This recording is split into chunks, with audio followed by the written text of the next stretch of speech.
And to think I probably wasn't going to stream today beforehand.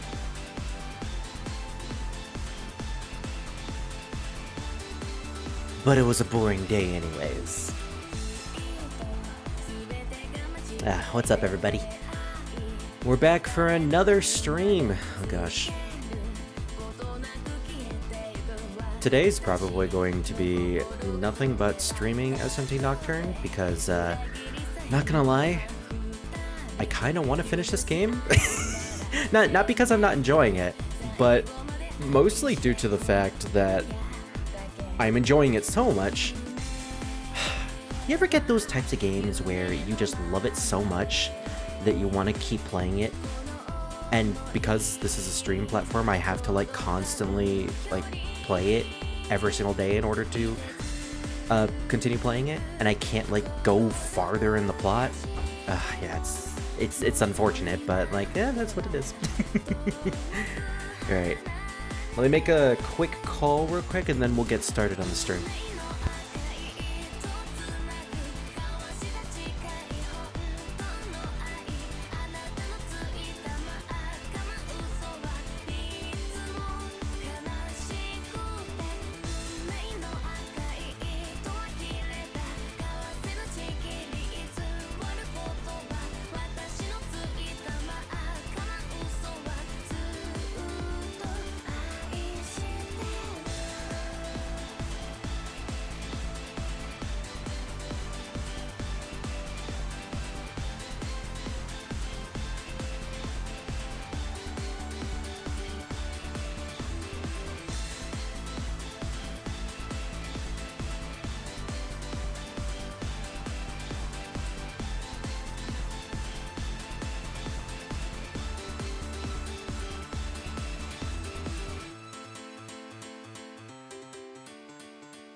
Oh, that was a quicker call than I thought it would be. Oh my gosh, just... I love having this playlist filled with like random songs that I thought would be good for streaming, because occasionally some weird stuff will pop up, such as Ta Music, which is a remix of a Toho song, Faith is for the Transient People, but the picture for the song is just the Hiso Tensoku PV of Reimu and Sane having a Gundam battle with each other. It's amazing. I wish I could show it off, but yeah, like I said, we're gonna do a pretty long stream today, so we should probably get started immediately. Let me just do my typical posting on social medias. I already did it on Twitter, which I am never calling X. That is just a big no from me. It will always be Twitter for me. Have you guys ever had the habit of seeing Twitter, looking at it being called X now, and just feeling disappointed? Because that is basically me whenever I go on that site and look at the name. I'm like, oh, yeah, it's never going to be the same ever again. And to be honest, I mean, it never will be, and probably for the best. It's much worse now. I don't know, I'd still say it's like at the same level that it used to be, and that it's shit. But I digress. I met a lot of really good people on Twitter, so like I can't fault it too much. You know, it's a decent social media platform. Hey, Druid, I see your comment. Was wondering when you were going to start. Well, what can I say? I was busy having a phone call with Scar, so I mean that's nothing wrong or anything like that. I was just having a fun time talking about random shit like Final Fantasy. It was enjoyable though. I love the fact that, I think I said this in the last stream, but if you get too close to the camera, you can literally, like, see the entire detail of Demi-Fiend, but if you get too close, the model just becomes transparent, because it's an old game, and you know, that's just how it was. They had to make the model transparent. That's the only excuse I can think of. But the fact of the matter is, they still keep the tattoos on the model, because that's just an integral part of the character. I really like that. I don't know. It's a little, like, feature that always stuck out to me for the Demi-Fiend. Hey, Rave the Legendary Gamer. I know who you are. Hey, Spirit, how you doing tonight, brother? I'm doing good. I'm doing really good. Today was going to be a boring day, because usually on Saturdays, I either am too sick to really do anything, or I'm hanging out with my buddy Nexus. Nexus is in Florida right now, you know, interacting with family, so I figured, why not just do a live stream, because I was pretty much sick the entire week and wasn't able to do much. And plus, we gotta finish Nocturne. We gotta get through this as fast as possible. Hence why I am here in Ikebukuro Prison. I think it's Kabukicho Prison. It's right next to Ikebukuro. So last time we were playing this game, we were going through the Amala Temple, and I was losing my mind because of those fudging full moon chests that I am not sure if I will continue to go for. But I completely forgot there's a bunch of optional side quests that we gotta do, such as here. If we talk to a bunch of NPCs, I think in Ikebukuro, we'll get the idea that something is happening in the prison. Specifically, the entire building is starting to get cold and freezing over because of these little guys. Hee-ho, hee-ho. The little Jack Frosts have all assembled here for some reason. Come on, you praise the Emperor too! Hee-ho, hee-ho! Well, don't mind if I do. Hee-ho. Hey, Sky. Looking at the messages on your phone. Oh, you sent me something? Speaking of Final Fantasy, you sent me a video of all the books you found. Oh, wow, those are a bunch of, like, guides, apparently. Resident Evil, Final Fantasy Tactics, Crash Bandicoot. Wow, that's pretty cool. The fact that they have Final Fantasy Tactics there, that's a big thing. Final Fantasy X, it's titties. It's a running joke that we have where we just call Titus titties. Assassin's Creed. Awesome. And what's the other video? Oh, the other picture is Final Fantasy XI. Well, that would be good if you'd ever play that game, which I bar you to not play that game. Consider I went on like a 20-minute expose with Nexus and Hydra yesterday on why you shouldn't be playing that game. I had to delete my old channel because my videos were that bad. Aw, that's sad. I'm still making Let's Plays, and I'm going to do some unboxing videos really soon, as well as shorts. Well, I'll look forward to that, Rafe, and I'll try to subscribe to your channel, but unfortunately... oh, wait! YouTube allows me to go to channels now on live chats. Awesome! So I can immediately subscribe to your channel. Sweet! Well, there you go. You got an extra subscription. Congratulations. Hee-ho, the champion! So the indication here is that there probably is going to be a giant Frost behind this door, and if you know your Shin Megami Tensei lore, it's most likely going to be King Frost. So as a way to show off real quick, I assembled a brand new party of demons, and I kind of leveled up a little bit to level 66. I gave the Demi-Fiend 2 brand new skills that I didn't have previously, Deathbound and Magma Access. Deathbound is, without a doubt, probably the most broken skill in early Megami Tensei. It is an all-encompassing AoE physical move that is really high damaging. In this game, it hits all enemies and it's physical, but it's not as damaging as it used to be, sadly. And Magma Access is our attempt at having an elemental move. That is a fire elemental move, and probably the only elemental move that we'll have on the Demi-Fiend for the rest of the game. I'm probably not going to keep it to the end of the game, but hey, we have something. We have also a Fiend. This is probably going to be the only rider that I make, because the other riders are just kinda not really all that worth it right now. We're way higher level than all the riders, and they don't really have all that good abilities. I decided to go with Pale Rider because he is the highest level fiend.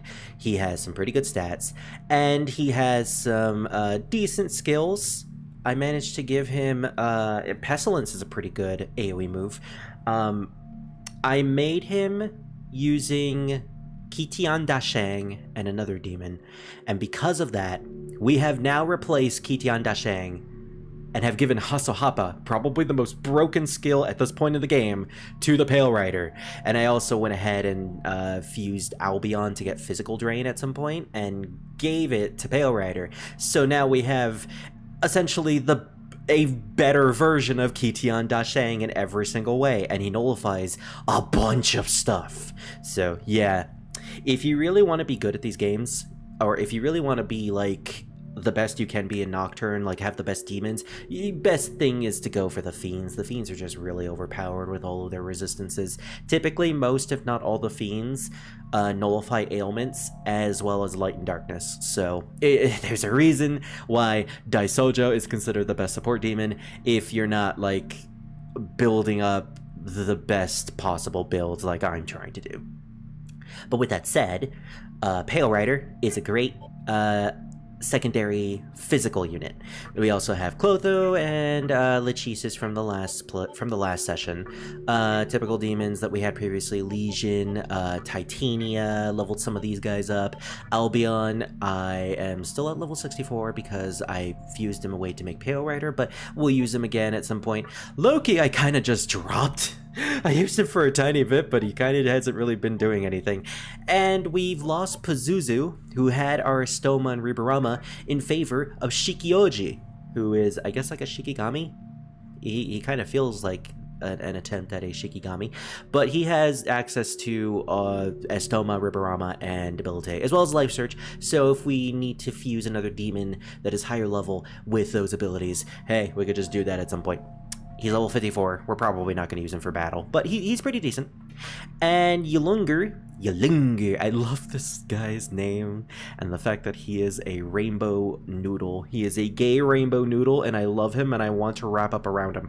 He kind of sucks, though. Nullifies magic, but is weak to ailments, so great vitality, though. Massive HP. And finally, we have Druid.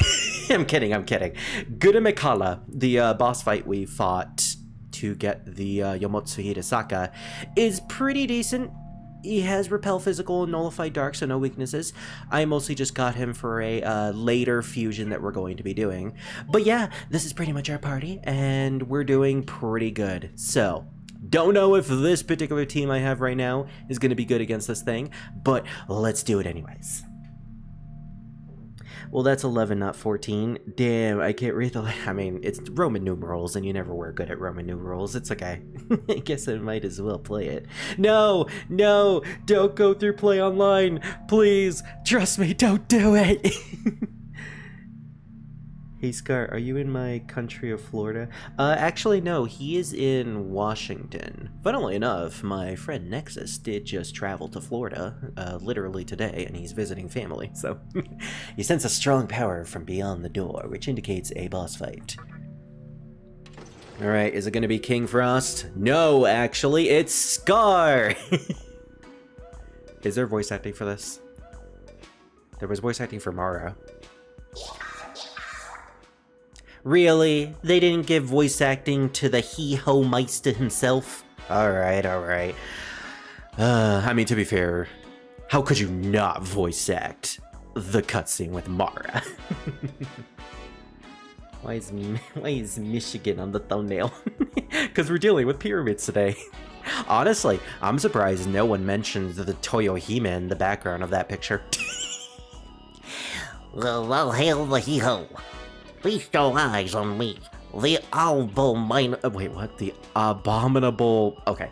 Abominable Black Frost. I'm so deliciously evil. They call me the Emperor of Kabukicho. Don't like it, then blow it out your He-Ho. Oh my gosh, he's gonna unscrew our head and then He-Ho down our neck. The world belongs to me, the mighty Emperor He-Ho. How was that? Did I scare you? Oh, he was doing like an impression? Alright. Ooh, I'm terrified. Well, since he was doing an impression. Well, hey freaking ho! I finally as cool as the king. But cool's not enough. An emperor needs to be cold. No mercy, ho! Well, time to send your freezing dried corpse to hell. Maybe you'll thaw out once you're there, ho. Now bow down to the Bufu Master. I don't think Bufu Master was in the original, but I like that line. Oh, I forgot. You know, I'm really glad that didn't hit us. It did hit Lachesis, though. So, thank goodness she has Endure to survive a hit like that. Well, I forgot this guy uses instant kill dark magic. This is going to be a bit of an unfortunate battle. Also, I just realized Black Frost is innately a demon that nullifies both ice and fire, surprisingly enough. So, Magmasis is kind of useless here. What an elegant battle we've thrown ourselves into. Oh well. Honestly, with the team I made and the fact that we have like buffs and debuffs up the wazoo, I'm sure we'll be fine. I'll set up a Makara card just in case. Man, Lachesis is not fun in this game anymore. Okay, that Makara card was actually definitely worth it. Yeah, I miss Lachesis having a really weird sound effect whenever she does her spell incantations. In this game, she's literally just like, she's doing a normal sigh. It's literally, that's it. In fact, we can show it off real quick again if we want to. We also gotta heal with her, now that I just realized. She does have a healing spell, right? Wow, she actually doesn't have a healing spell. I didn't give her a healing spell. Oops! Oh, we can do a life drain. Yeah, it's just a basic sigh. I missed the PS2 version where she makes this really, really weird noise when she's doing an attack. It's like, that's literally what she sounds like. And it's so strange, but I love it. Gosh, I really need to get all the Morai sisters at some point in this game and use them in a battle. Probably not the final boss, but I'm definitely going to use them for something. Talk to him in my voice. Oh, you mean the voice that you use whenever you try to voice act something? Well, you sound so theatrical. Okay, fine, I'll do that as soon as we kill him. If we kill him. I just realized that our physical attacks aren't really doing that much damage. Yeah, he might actually not be all that. I think he might resist physical attacks too. Well, this is probably the worst battle that we've gotten ourselves into. Although, considering he's not removing our buffs and debuffs, it kind of seems like we won in a sort of weird fashion. Let's test something out. If we try to heal ourselves with a skill that we don't have because we don't have enough MP, well, there's always next turn. Medium damage, instant kill any poison target. I'm curious if that's non-elemental damage or something? Pestilence. Well, it's not, but it did something at the very least.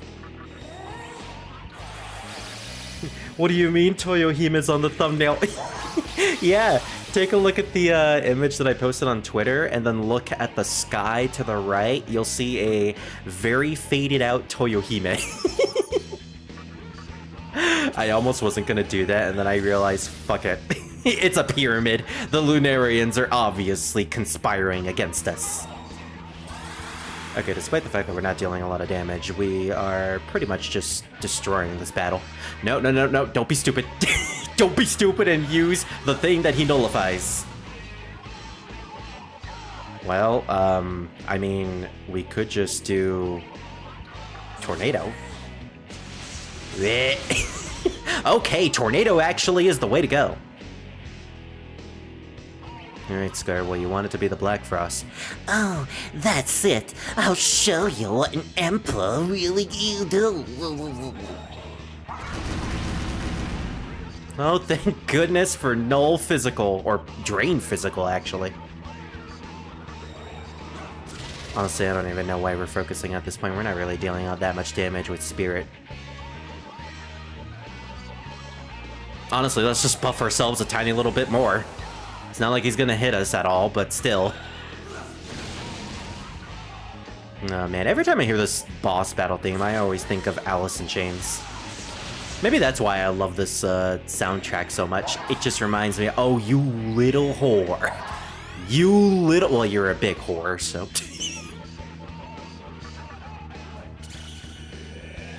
Trying to blowjob yourself, are you?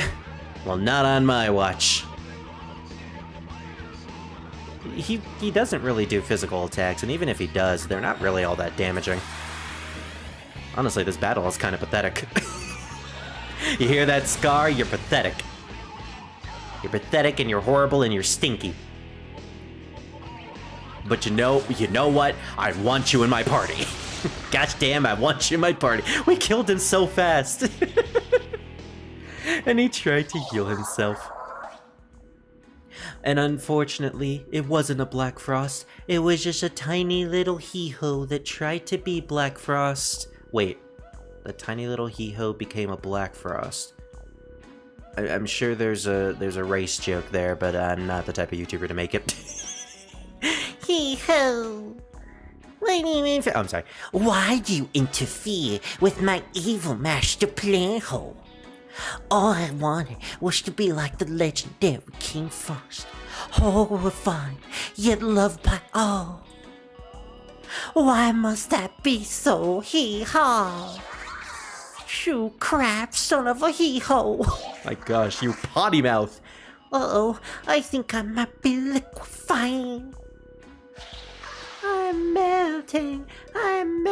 Oh my gosh, his beanie disappeared before he did. I saw that.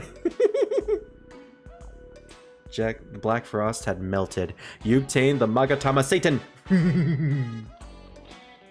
Of course it would be Satan. Oh, we're not gonna use it because I'm pretty sure Satan isn't really all that good. Yeah, Satan is overrated.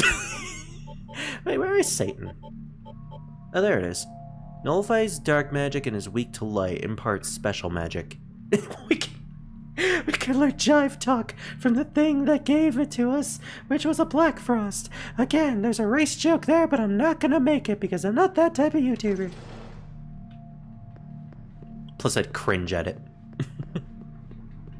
I can't tell if that was done on purpose or not. Anyways, with that out of the way, let's head to, well, we gotta head back to the base version of Kabukicho. I'm curious on whether or not I want to finally finish that damn pyramid. But if I do, I have to go back there. And I really don't want to go back there.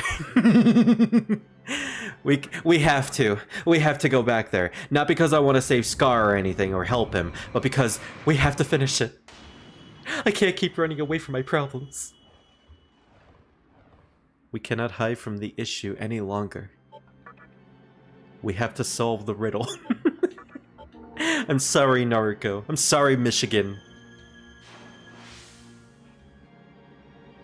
I'm sorry, Michigan, but it looks like your party is cancelled. Wait! I misread the Labyrinth of Amala for the Temple of Amala. Oh, maybe I really do want to come here. No, we can't. We don't have enough menorahs to get through that place. We gotta go back to the temple. There is another Fiend battle I can do if I go back to Yoyogi Park, but I kind of want to save that for a little ways after. Specifically after the temple. You know what? I should probably save. We're heading into a temple which is filled with like instant kill enemies, and if I die, I'm gonna have to do I'm gonna have to do that Black Frost battle again. Oh no, wait, I saved right when I was at the Labyrinth of Amala. So I'm fine, but still, it's a compulsion, damn it. It's a fucking compulsion. I'm fine, everybody's fine, I'm fine, all fine, yeah. Shigeyoshi, I'm fine. And if you look to your right, you can see Toyohime staring down at us like the dirty little ants that we are.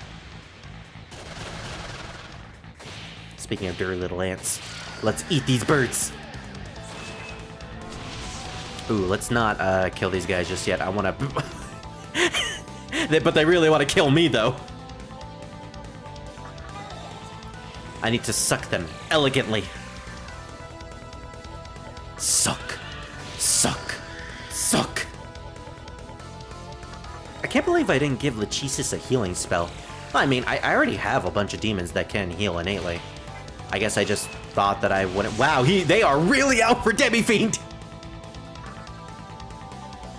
Okay, well, let's do a quick heal just in case.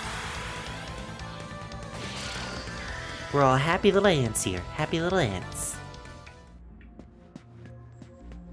Wait, actually, let's check our Magatama real quick. Okay, we nullify Curse.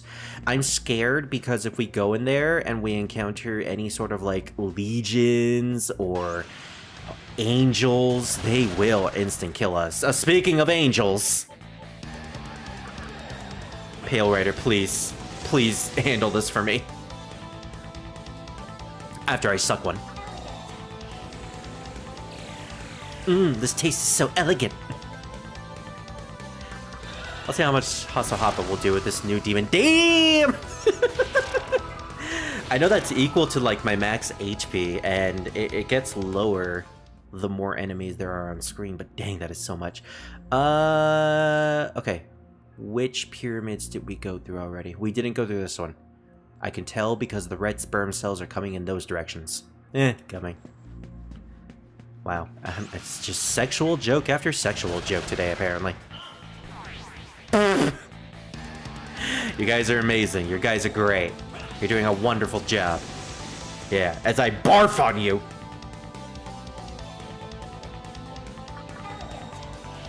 Wow, this team is very vulgar, apparently. We got sucking on one end, and we got barfing on the other. And I don't know what Hasahapa equates to, but maybe it's best we don't know. Punch! Can I just say, after 14 parts, just the animation of Demi-Fiend punching the enemy while auto is on, and he's just sliding to where the enemy is, like... just connecting his fist, and it doesn't even connect when the enemy dies, for that matter. It's just, it doesn't even make it. Alright, the Black Temple. How bad is this gonna be? When I hear Black Temple, I'm thinking, oh, Mamudo up the wazoo, yay! I'm kind of surprised the Black Temple wasn't the one that had the shadow puzzle. Oh yeah, we're gonna have a puzzle here. Darkness? Darkness? You see, darkness is where all the hearts lie. But now Kingdom Hearts is light! Okay, so it's just a never-ending darkness. Well, I have Quetzalcoatl. I don't have Quetzalcoatl, but wow, Quetzalcoatl at this point. Quetzalcoatl has a really interesting design in this game. They're using the snake design as opposed to the human one in Soul Hacker, and like, I like it. The concept is really cool. It actually kind of reminds me of that one dragon from the Toho manga that's just like a snake with a tiny little angel wings. And the snake is also tiny. What I don't like about this design is that weird wing that's coming off of its back. Is that supposed to be like a flap? Is that a dress? It kind of just looks like it has 3 wings, but it doesn't really make sense. It's the 3-winged angel. No, they wish they were that cool. Suck. Wow, okay, that sucked it a lot. I think the less defense they have, the more I suck out of them when it comes to the... Oh, we could show off some of these abilities. Let's show off Deathbound. I summoned a giant sword, apparently. Oh yeah, that's random hitting. So that actually did more damage than 1 piece to each enemy. Interesting. Darkness is essential. It's where the real you is suppressed. So you've awakened at last, Princess Demi-Fiend. Now I can finally peer into the darkness of my being undisturbed. I wish to stay like this until Scar's reason is received. Or conceived. Oh, he's conceiving. Good for him. So do not bother me. Okay. Is that really all this dungeon is? Just covered in darkness. I mean, oh, okay, well, it's clearly there was gonna be more. Well, it's a good thing I have balls. I have 2 different types of balls. Thanks to my massive 99-centered balls, this dungeon is gonna be a piece of cake. Yeah, I guess you can theoretically get to this point in the game without purchasing a bunch of those balls, but, like, what is with this room?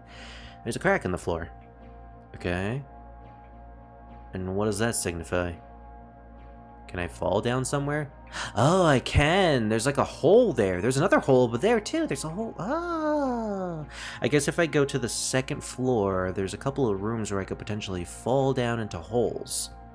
Also, can I say, because the dungeon is dark, they equate this to, like, completely darkening the Demi-Fiend's model, except for his tattoos and eyes. I don't really know how to feel about the eyes, but the tattoos is really cool. Because they're lighted up. They're tattoos that also glow in the dark. And I think that's really cool. Oh, please don't let this also be a teleport maze. This is a whole lot of nothing. Okay, so this teleport is bogus. That teleported me to the 2nd floor. Oh, okay. Well, that one's a no. Could I actually see the teleport there? Oh, I can actually. It just doesn't glow blue. So this is obviously the right teleporter, but we gotta go through these rooms to see if there's any treasures. I mean, not like I'm gonna get them anyways, if they're full moon chests, but... No, I have to. The compulsion is still there. I want those chests. There's a part of me that really wanted to go back to the shadow dungeon or whatever it was. I think it was the red dungeon. No, the red dungeon was with the shadow puzzle. The yellow dungeon? I don't remember the coloring. The last one with Albion as the boss and his 4 babies that we murdered.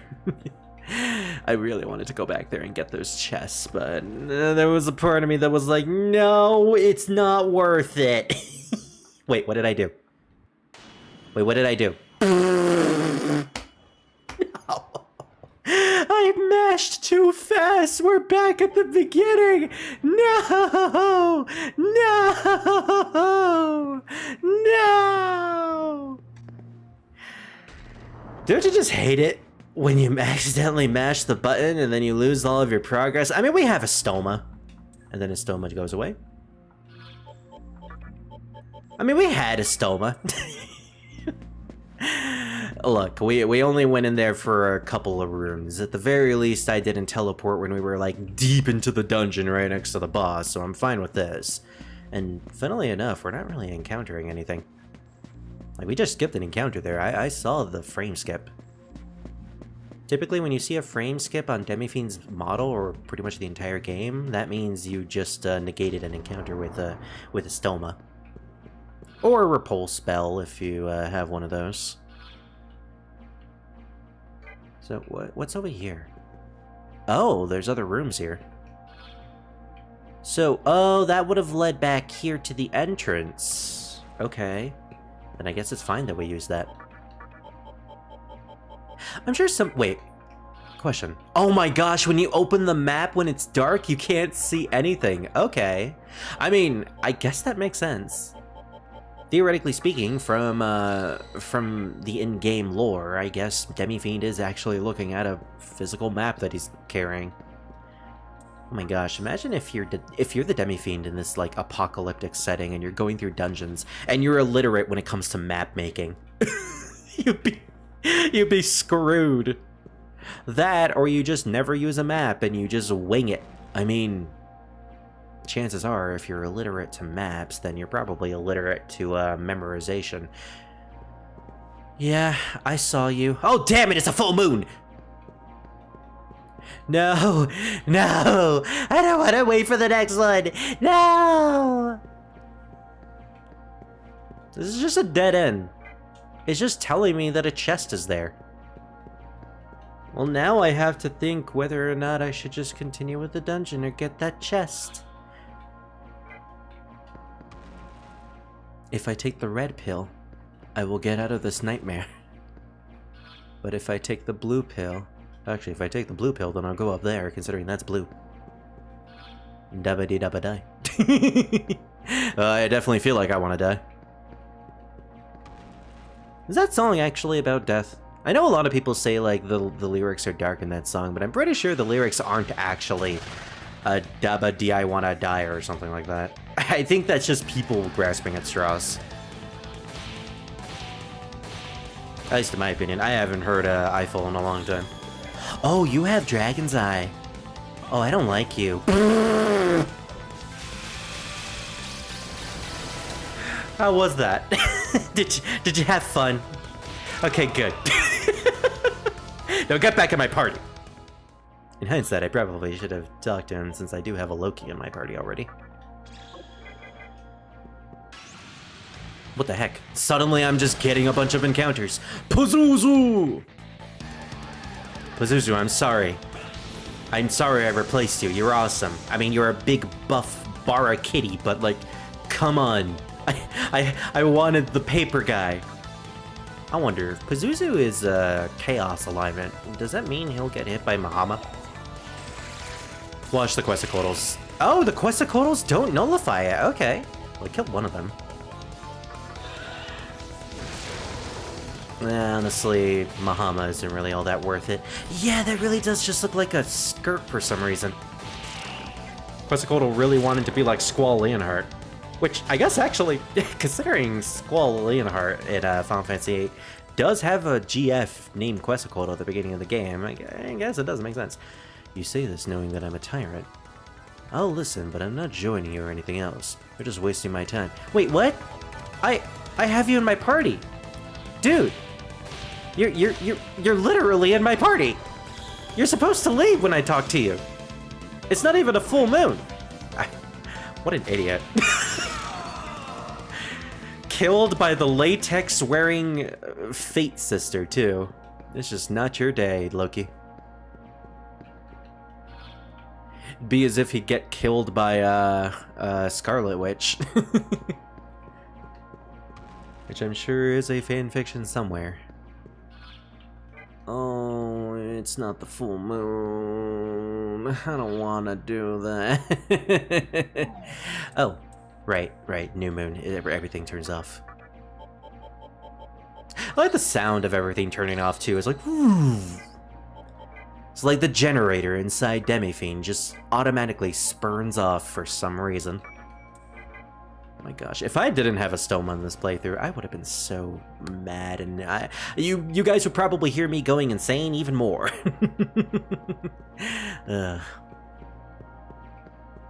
Speaking of insanity, recently I've been getting into a lot of comics lately, through YouTube channels that talk about comic books. I've always been a comic book fan, but typed by some magic power, what the heck? Okay. I guess there's another mechanic to this dungeon that I don't know about. So I want to get back, I want to go into comics, and I've never really been one for collecting comics, but I'm a fan of reading them. Like comics and manga, etc. The only types of comics that I've ever really collected was a couple of issues of like the mid 2010s to 2020s run of Invader Zim, which was pretty good, but that's about it. I never really had the opportunity to go to like a comic book store and collect any type of comic books. Ever since I got introduced to the recent Spider-Man, damn it, I'm being called again. Well, just to finish my thing before I do this call. Ever since I got introduced to Spider-Man Ultimate, the recent Spider-Man Ultimate, not the old one, I really am interested in like following that series, and I know it's ending soon, but I don't know, the story from what I've heard about is just really, really interesting. And for that matter, the original Spider-Man Ultimate run, I want to get into that too. So I looked it up, and like comic books apparently aren't as expensive as I thought they were, but damn, they are pretty expensive. So at some point I might go into collecting them, but at the same time I'm like, I could also, you know, save up money for a PC or something like that. It's like, yeah. As a collector of video games, I understand the desire and the want to collect that type of stuff, and you know, it's another form of entertainment, an entertainment that I am very much interested in. And wait, we're at the boss already? Did I skip an entire mechanic that I just didn't understand at some point? What the heck happened? Like, what was with all those rooms that were closed? I don't... What? Oh, whatever. Alright, I'm gonna take a call real quick. I will be right back. Yeah, I'll be back in like 3 minutes or something.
Okay, I am back. That was a longer call than I thought it would be. Alrighty. Let's get into this. I don't know what happened. So, I haven't played this game in a long time, so I don't really remember this dungeon. Maybe I skipped all the mechanics from this place, but from what I'm theorizing, that person in the middle stated that the power of darkness is keeping them in check or something like that. Something to that degree. So I'm theorizing that those doors probably open in the darkness when I am not illuminated by this light. So, just to test it, because I am kind of curious, we're not getting any encounters in this room right here real quick. So let's just run around in circles without actually triggering the boss, because obviously there's going to be a boss at the end of this. Oh, we're also getting the full moon. Oh, and I can't go back to that chest because it's too far away. Oh, if I realized that, I would have gone back there too. Oh, okay. Well, fine. That's fine. That's fine with me. What? I can't get the full moon chest. Oh, well. It must have had like an incense or something, which is worth it. It's definitely worth it. By the way, I looked it up, and the third Kalpa, the one with those 3 doors that are locked via stat requirements. We needed 20 strength, 20 magic, and 14 luck to get through those doors. Obviously, we got through the strength door. Looking at my stats, I probably am not going to be able to go through the magic door or the luck door anytime soon. And it's specifically base stats. I can't use the Magatamas to increase our stats to get through those doors, which is why? Why would they make it so specific and so anal? Seriously. Why not just make it so even with the Magatama bonuses we can go through those doors just fine? No, I guess not. Alright, there goes the light. Obviously we gotta bring out a stoma, because I'm not gonna go through this dungeon without it. Are you kidding me? I'm not that insane. So all those rooms were locked. If we go into those rooms now... Doors closed tight. The door is closed tight by some magical power. But what magical power is it? So it has nothing to do with the darkness. It has nothing to do with the darkness inside people's hearts. Or the light of Kingdom Hearts. Or the darkness of Kingdom Hearts, for that matter. Well, now we're fighting in the dark, so I can't see a dang thing.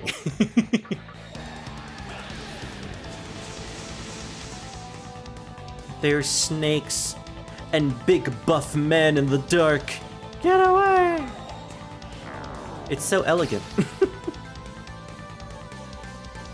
In hindsight, we should probably do some life draining to get back some MP for some of our folks. We'll do that after we murder a couple of these guys. Actually, we'll do it in the next turn. Wow, I have not seen that happen in this game yet. Lachesis actually got stoned. I've been carrying like 99 stone or disstone items for the longest time. And oh yeah, if you use a physical attack on a person who's stoned, they automatically shatter. Well, there goes Lachesis. Oh, Lachesis, no! That's something I didn't expect. That's something I should probably be careful with when it comes to Spirit. One wrong move and he's shattered glass. Or shattered stone, for that matter. On the plus side, I'm actually glad that this isn't like SMT1, and when a demon dies, I don't lose all of their MP. Oh gosh, imagine how terrible that would be. Ugh, and I lived through that. Say this to me again? Darkness is essential, it's where the real you is suppressed. Now I can finally peer into the darkness of my being undisturbed. I wish to stay in this place until Scar's reason is... Okay. So what if I go to these rooms instead? Well, it's not showing me... Oh, wait. There was something red that I saw in this little area right here. Wait, that's the room with, yeah, the floor of cursed shit. Oh man, cursed shit. Definitely don't want to step on those. So there's absolutely nothing in this room. Then, what's the whole gimmick to this place? Oh! There's a crack on the floor. But, with that... Wait a minute. There was a teleporter over here to the left that I was able to take, but led to nothing. So if I take it now, it'll teleport me here. And there's glass rooms. Can I go through any of these walls? No. Then what's the point of this room? I can come up here. And there's nothing weird in terms of encounters. I tested it. Just a bunch of quetzalcoatls. 5 quetzalcoatls come to me. They're so elegant. You know what? This is probably the one time where Deathbound will actually be useful. I kind of feel like I don't want to use Tornado. I still don't know if the quetzalcoatls will absorb it in any sort of way. Yeah, that's definitely random enemies, alright. Well.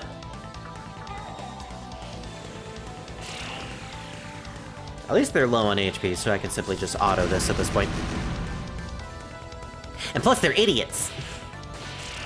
Okay, maybe not auto. Oh, great. Well, I'm definitely getting a use out of some of these items. So, I don't understand this. Was there some sort of room that I missed that gave me a good indicator? Maybe in the darkness? Because, like, none of these rooms really seem to be anything important. Wait, no. Yeah, and it's just it allows me to go straight into the boss. So what's the gimmick here? I'm gonna use the light anyways. And there are lights here. And, like, I didn't go down that way, and I didn't go down this way, but they really didn't... Besides the chest over there, which is, you know, we're getting the full moon in, like, a minute. Maybe we can actually get this. Oh, never mind. It's 5-6. Yep, we're leaving. I'm not staying there forever. What do you take me for? Someone who's insane and would actually grind out to do that? Yes. Great timing, game. Great timing. We're gonna do a Deathbound because, let's be honest, Debilitate is fine. Oh! What the fuck was with her face there for a second? I think the facial movements are randomized because I don't remember Clotho opening her mouth that widely when she's doing an actual attack or something. Wait, why did I use Focus? Focus doesn't increase the damage of Deathbound. Because that's fixed damage. Ugh, I'm an idiot. Oh man, I'm glad that some of the later overpowered moves that Demi-Fiend can get aren't tied to that. Okay, so what the fudge is all of it? Hold on. Did that room map itself out? This room. Wait a minute, that room that we teleported to using that, using that teleporter on the first floor didn't have a door. So I am so confused. Okay, let's use all these doors. Closed by some magical power. Closed tight by some magical power. Are they all closed tight by some magical power? That seems to be the case, so there's no way to get into these at all.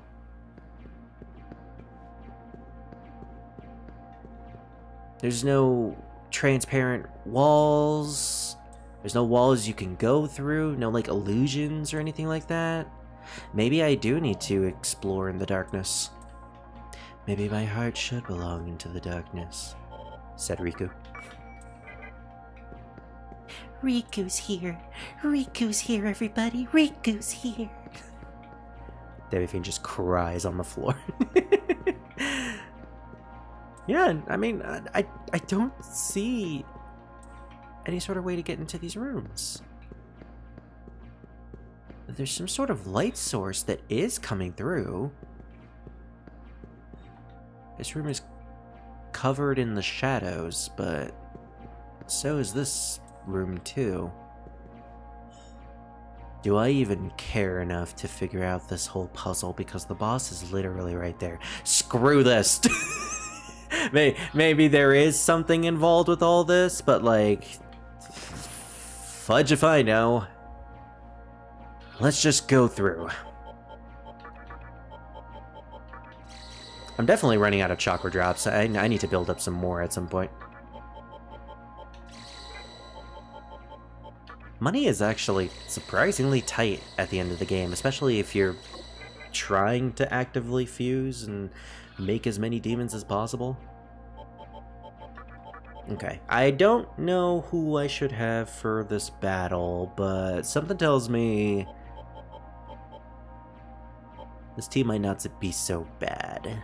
I kind of want to use Albion, because Albion was really fun. What kind of skills does Albion have, actually?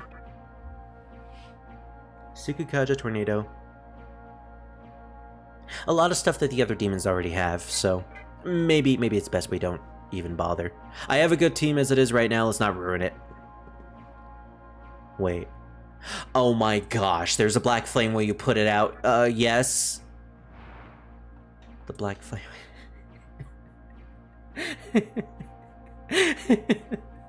You mean to tell me all I needed to do was come over here and activate the black flame, and then everybody...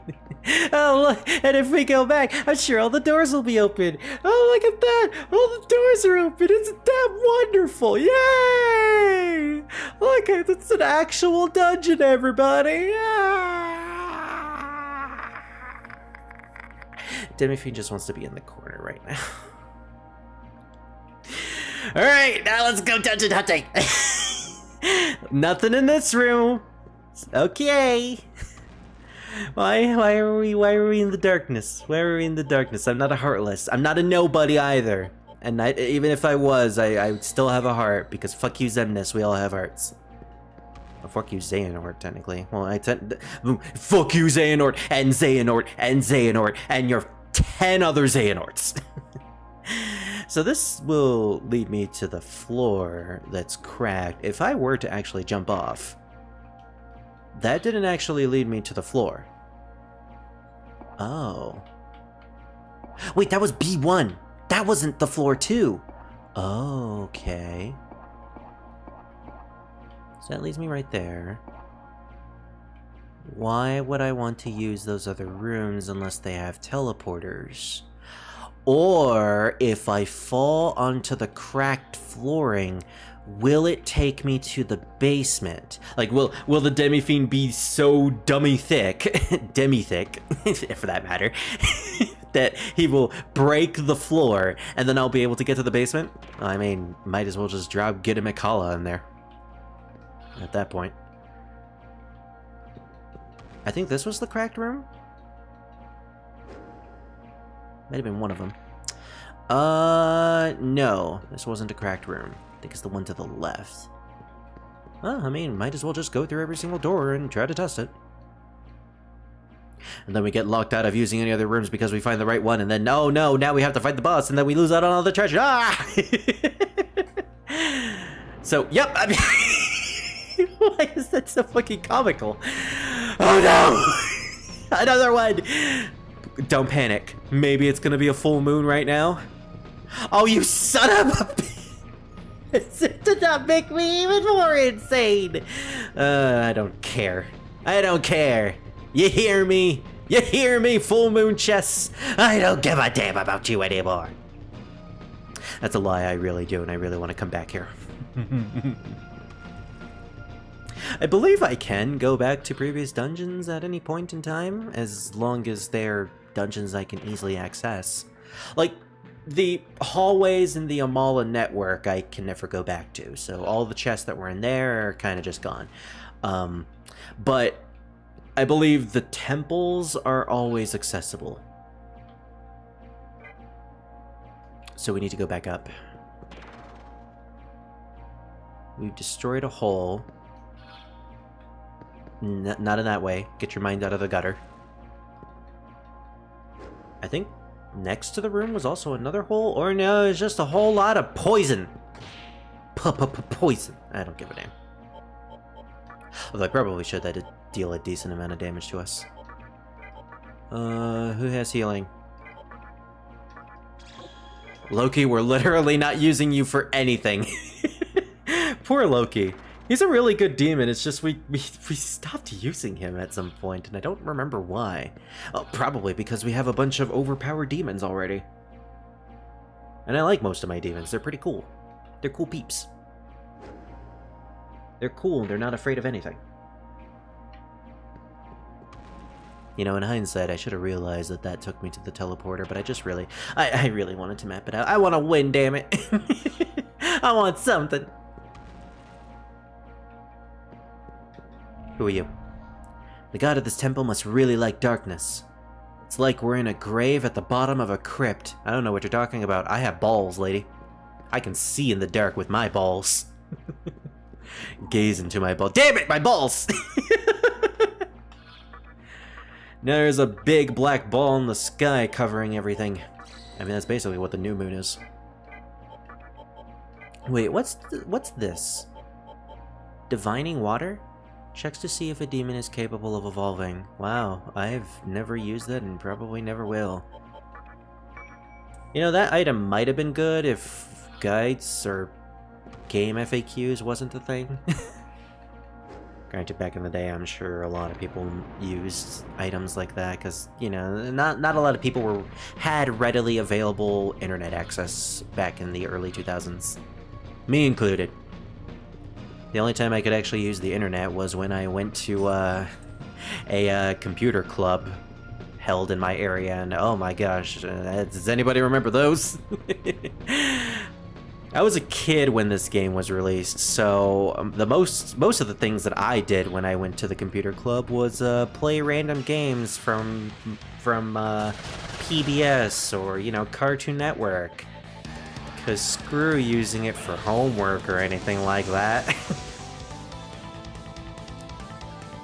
Granted, I grew up in a weird time, like in between PCs becoming a readily available thing for everybody and also not being a readily available thing, so most of my schoolwork didn't really involve using a computer until like the 5th grade? No, even then, the 6th grade.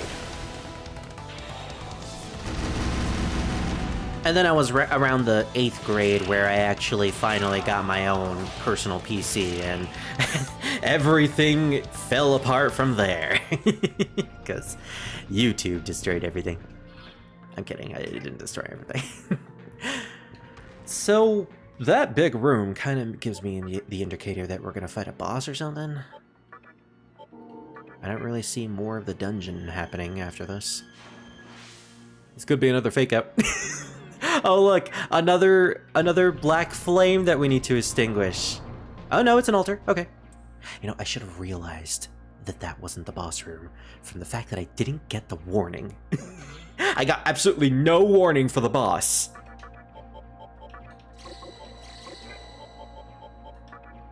Ugh, I can't. No, actually. Why do I sound like a fucking addict? No, I can't. I can't need another chakra drop. Whoa, whoa, whoa. Yeah, I still think this team is fine. I actually don't remember what this boss really does, but I also remember how freaky it is. Hello, giant head. I think I said this with Abaddon, but I really like these two demons just for the fact that they're giant heads, and in the context of their lore and mythology, them clipping into the floor is both hilarious, fitting, and actually really, really creepy. Well, since he's under the floorboard.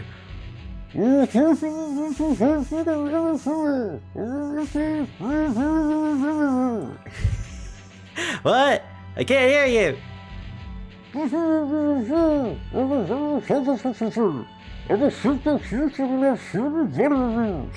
think he said he was gonna sink his teeth by. Oh my gosh! And thus, the Vor Dojin started. Can't even finish that joke.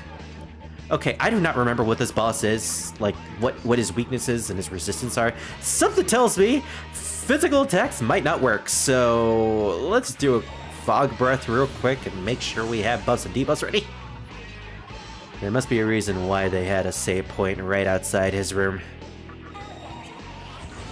And it's not because it's an elegant decor.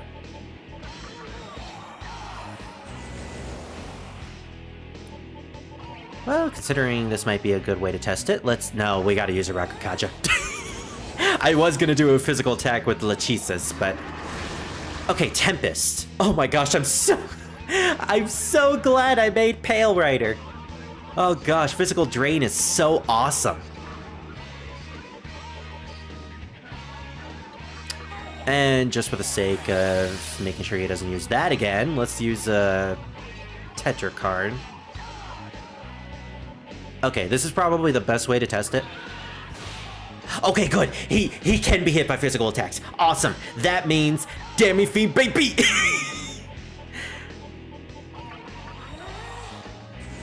Now, the real question is, does he have any of the death spells? Dekaja, Dekundo?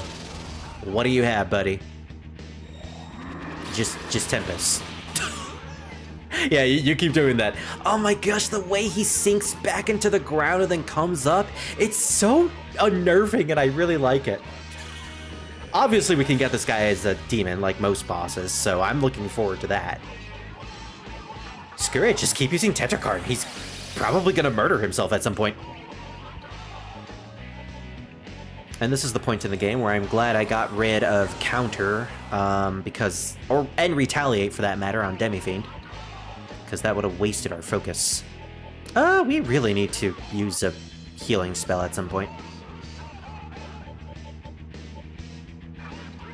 I don't know if this is one of those games where you can stack the Karn spells, but I'm pretty sure you can't, because most SMT games won't let you. Honestly, that would be a little broken. Oh my gosh, he's not doing anything but Tempest! And I know he has more skills. I know this boss is very, very dangerous, but he's not doing anything to us. Well, I guess I shouldn't really complain. Hasohapa, how much damage will that do? Oh my gosh! I'm still not sure if Tarukaja increases that damage or not. Screw it, even if he absorbs this, I think I'll be fine, because we're experimenting.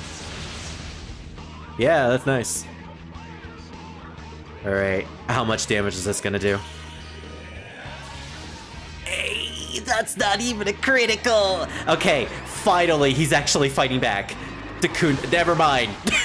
Never mind! He's not doing anything. And we didn't even use a Tetrakarn there. We're breaking apart this boss worse than Scotty.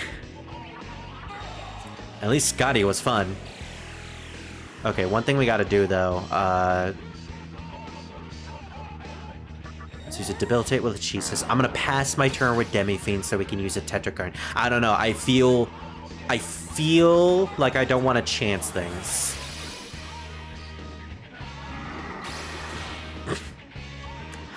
Unless he just attacks the one guy who not only has a Tetrakarn, but also actively absorbs physical attacks. I think we'll be good. Yeah, I mean, I don't think we can tell if he's like close to death or not, but he probably is with the amount of damage that we're dealing.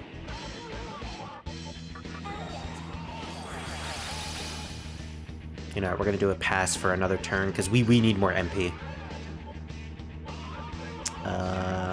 Screw it, use a tornado again. It's not much, but oh my gosh, his teeth. You know what this guy reminds me of with this weird wiggly teeth? Venom. It's definitely giving me Venom vibes, which, hey, I guess fitted the conversation I had during the dungeon about Spider-Man. Not sure if Venom actually shows up in the recent run of... Oh my gosh, we didn't even see his ultimate move! I was gonna make it... I had a joke for that and everything! Damn it! Not yet! I'm sorry. Wow. It's just... This is supposed to be hard mode, and I have completely made this game my bitch, apparently. Like, with the amount of stuff I'm doing. What can I say? Like, physical Demi-Fiend aside, you know, because everybody does that. A demon with physical drain and Tetrakarn and Makarakarn and debilitate, like, damn! I see now why a lot of people say that Nocturne is really difficult at the beginning, but really easy near the end, because you just have so many tools that you can use to just break apart the game. Really, really enjoyable, though, I will say. I'm having fun, like, tearing apart bosses. Okay, so I actively don't want to go past 30 in any of my stats, so... I mean, does magic increase my magic defense? I guess it wouldn't hurt to put this in magic. Or agility? I'm forgetting if agility increases my critical hit rate specifically. I guess it wouldn't hurt. It is at like 23, so we can put it to 24. And look at that, finally a Kaja spell for Demi-Fiend. I don't know if I want that, honestly. It does raise my physical attack, but outside of Fog Breath, I guess I could get rid of Fog Breath. Because, I'm gonna be honest, everything else is amazing. Deathbound, probably not so much. I have Hustle Hoppa and the demons, so maybe I don't need Deathbound, but... it wouldn't hurt to have it every once in a while. I have Divine Shot. And I have an elemental move. Maybe I should just cut my losses with Deathbound. I showed it off at least once. Fine. Besides, Fog Breath is a good starter move for when I'm doing random battles. So then it's just Fog Breath and, oh, look at that! Someone of my demons wants to use Hustle Hoppa. Don't mind if I do. Oh, I've been cursed! Well, I guess I didn't turn into a frog. The atmosphere around you is changing. The darkness is approaching. It's tearing my life into pieces. And Toyohime is smiling in the background. You can hear Scar's voice. Nice work. Looks like all the seals are broken. Which is either a good thing or a bad thing, depending on our perspective. Now that that's dealt with, you can revel in the moment my reason is born. Oh goody, yay! But first, you should head outside. I may not be on his side, but gosh, I'm so glad that we're finally done with this stretch of the game. The temples took so fucking long. And honestly, not as bad as I thought it was going to be with the bosses. Like, I remember these bosses when I was playing the PS3 version. These bosses were like the hardest in the game. They required like the most pronounced strategies. I needed to have brought my A game to all of these bosses. And then, nope. Just this playthrough, they're all an absolute joke. The show's about to start. Yeah, hold on, Scar. I'm complaining. I'm complaining about how easy that was. No, like, once I figured out that I could just neuter Scotty's entire moveset with Tetrakarn, it really is Tetrakarn. Tetrakarn and Makarakarn are the best skills in Nocturne. And you'd be amiss to not have them in your team.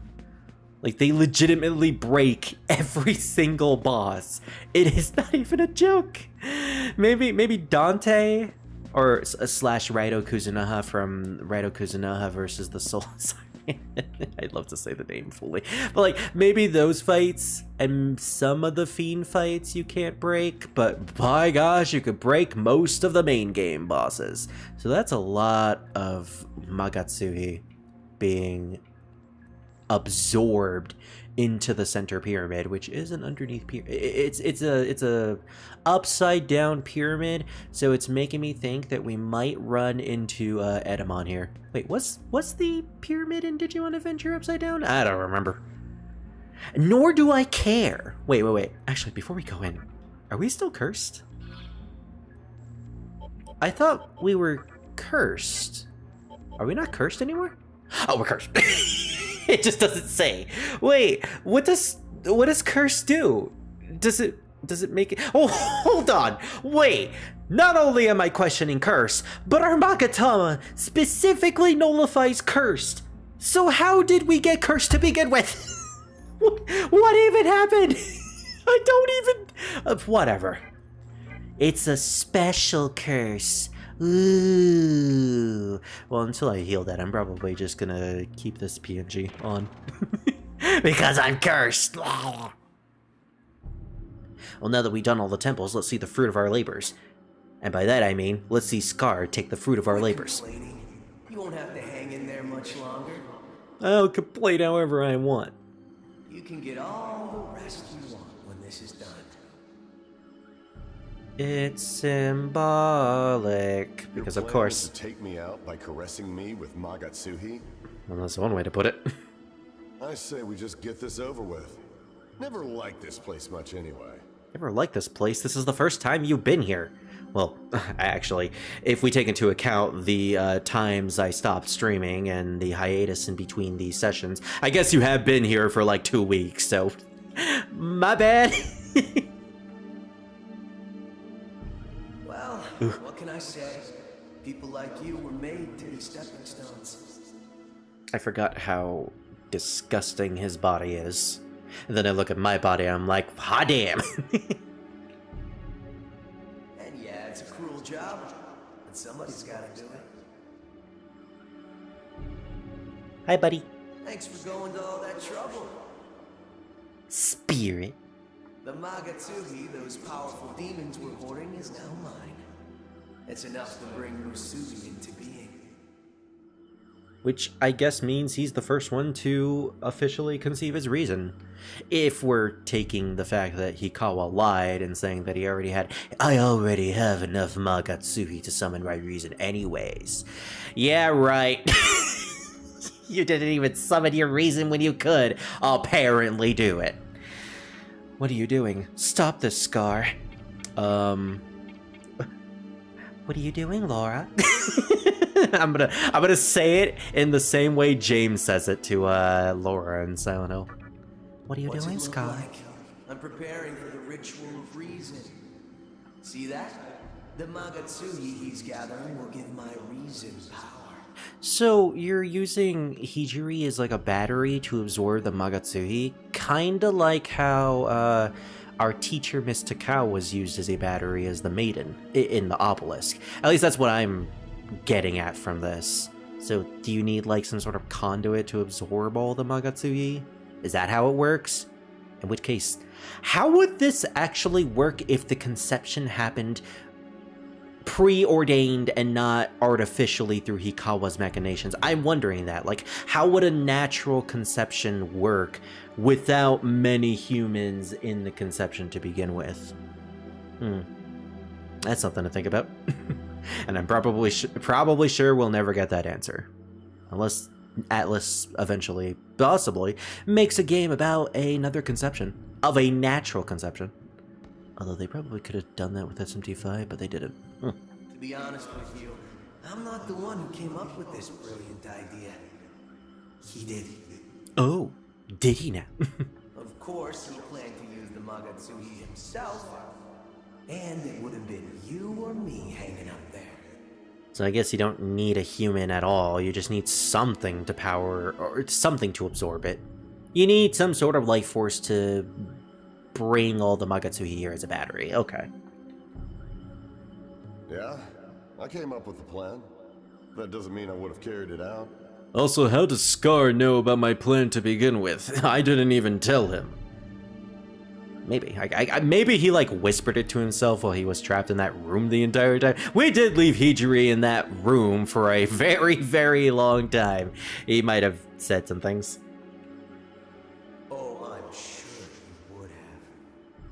One life doesn't amount to much. Didn't you say something along those lines? Wow, biting him back with his own words. It doesn't matter what I say now, does it? It'll just sound like an excuse to you. Most things that are worthwhile require some sort of sacrifice. I've made many sacrifices in my lifetime. So go ahead, do whatever it is you're gonna do. I made so many sacrifices in my lifetime. After all, I'm a reporter. I mean, I guess if you hate reporters and you hate paparazzi, you could make that claim. That is a very interesting line, though.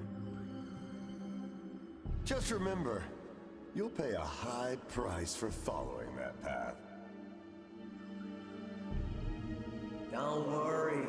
Like you said, it's my decision. I'm the one in charge here. You don't have a say in the matter. So fuck you. Pay close attention. This is what happens when you cross the true master of the Mala. Oh, okay. I guess through our choices, we don't even get the choice to side with Scar at this point. Yeah, at this point, I believe if you are on his side, depending on all the alignment choices you've made, you can have the decision to drop Hijiri right now and help Scar and basically be on his side. But we're not, and I wasn't going to begin with anyways. Time to rest in peace. Any last words before I dump your ass? Say hi to fire for me. In hell! Do your worst, kid. Also, the music is going ham right now. Then it just ends. Oh, how underwhelming. Hijiri, no! You were sort of cool. For like most of the game. Until you weren't. Because everyone in this game goes insane, damn it. Except maybe our No, she was the first one to go insane. Damn it, everybody goes insane. Are we the only sane ones?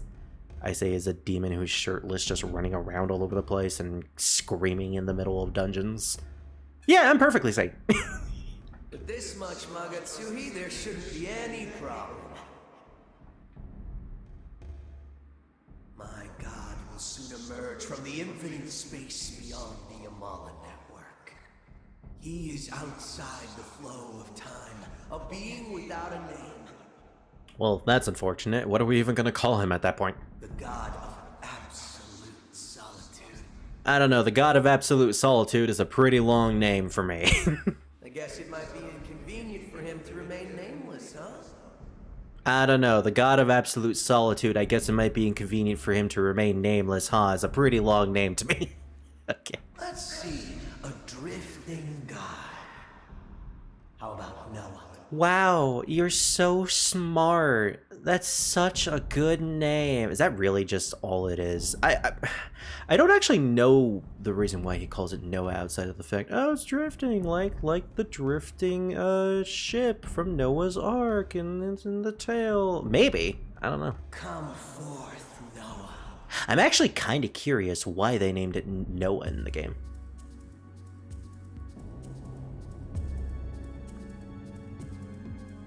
Wait, this isn't what I meant. And then Scar dies via drowning because he didn't know exactly what he was doing. Like the fucking idiot he is. This is my lovely god. It's an orb. It's an Orby! Your god of solitude and ultimate power is a Tapir? Or a Baku? It's got little antennas. You can hear Scar's voice. What do you think of my god? Awesome, right? I mean, it's cuddly. The world in Musubi will soon arrive. No longer will people interfere with each other's lives. Everyone can finally be content. But why, though? Why? Just because you were hurt and no one was there to rescue, even though I was the one who rescued you from that place and defeated all the demons to free you? You're traumatized, dude. You're traumatized and you're taking it out onto the entire world, including me. And at this point, I believe the justification is he's so overwhelmed by the amount of souls that he absorbed that he's beyond any sort of parlaying or talking. Like, just like Firestar, none of them are gonna be able to get out of this unscathed. Which is the real sad thing. When you really think about it, our friends are the victims of this world through all of their experience of trauma. And like, you can write it off as like, oh, Scar is just being so over dramatic, but like, we didn't see his entire adventure and all of his struggles, so that's something I like to keep in mind when I play Nocturne. It's like, what we see is only a piece of them going through this world. And everything beforehand and off-screen is probably really terrifying and dark for them. Like, heck, Firestar lost her arm to Sakahagi.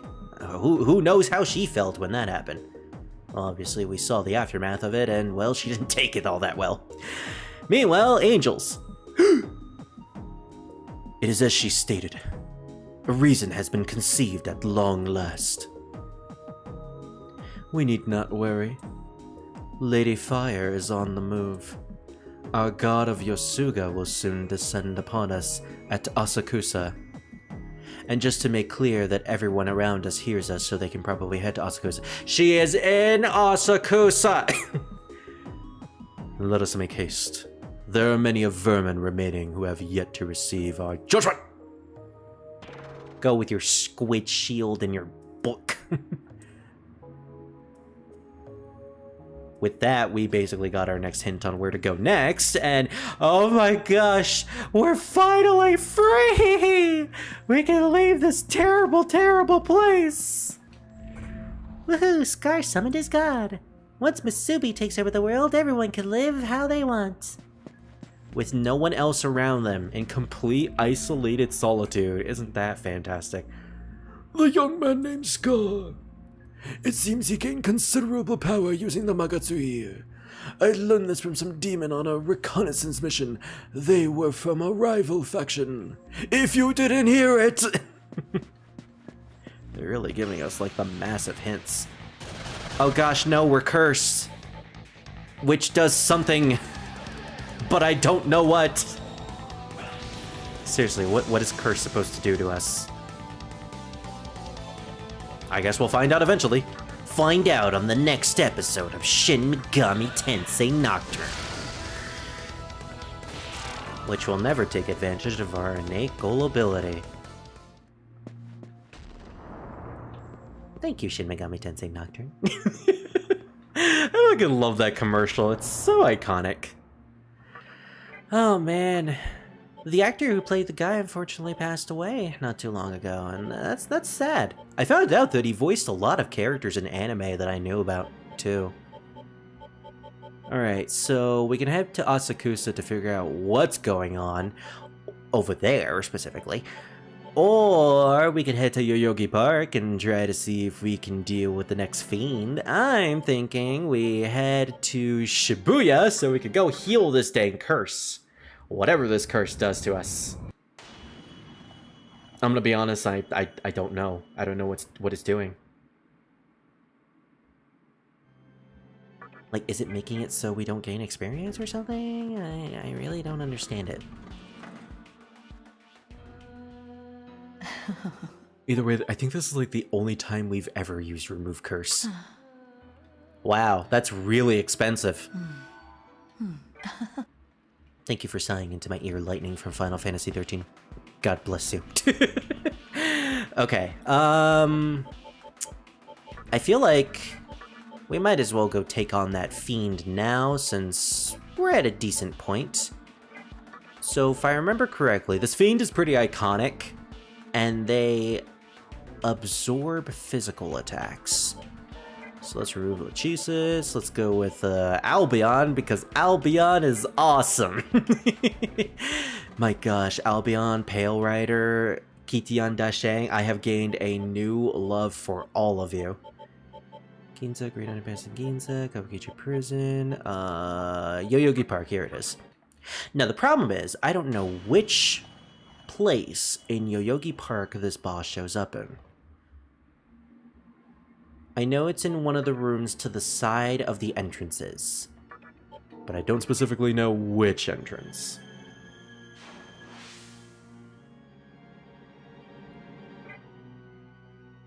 Actually, we're at level 67. Let me check something real quick. I made a guide of all the Magatama skills that I need to learn at specific levels, and 67 is nothing. Actually, no. When we get to level 68, I need to learn something from Vimana, which is Javelin Rain. And because it's lighted up, that means we're going to learn it next level. So yeah, Javelin Rain. I don't know how good Javelin Rain is. I just want to get it. Mostly because it's a really cool sounding skill.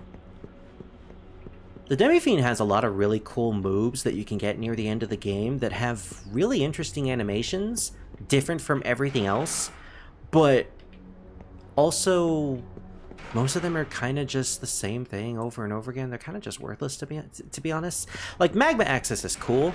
It's a cool fire type move, but if you're not a mage, then it probably isn't all that great.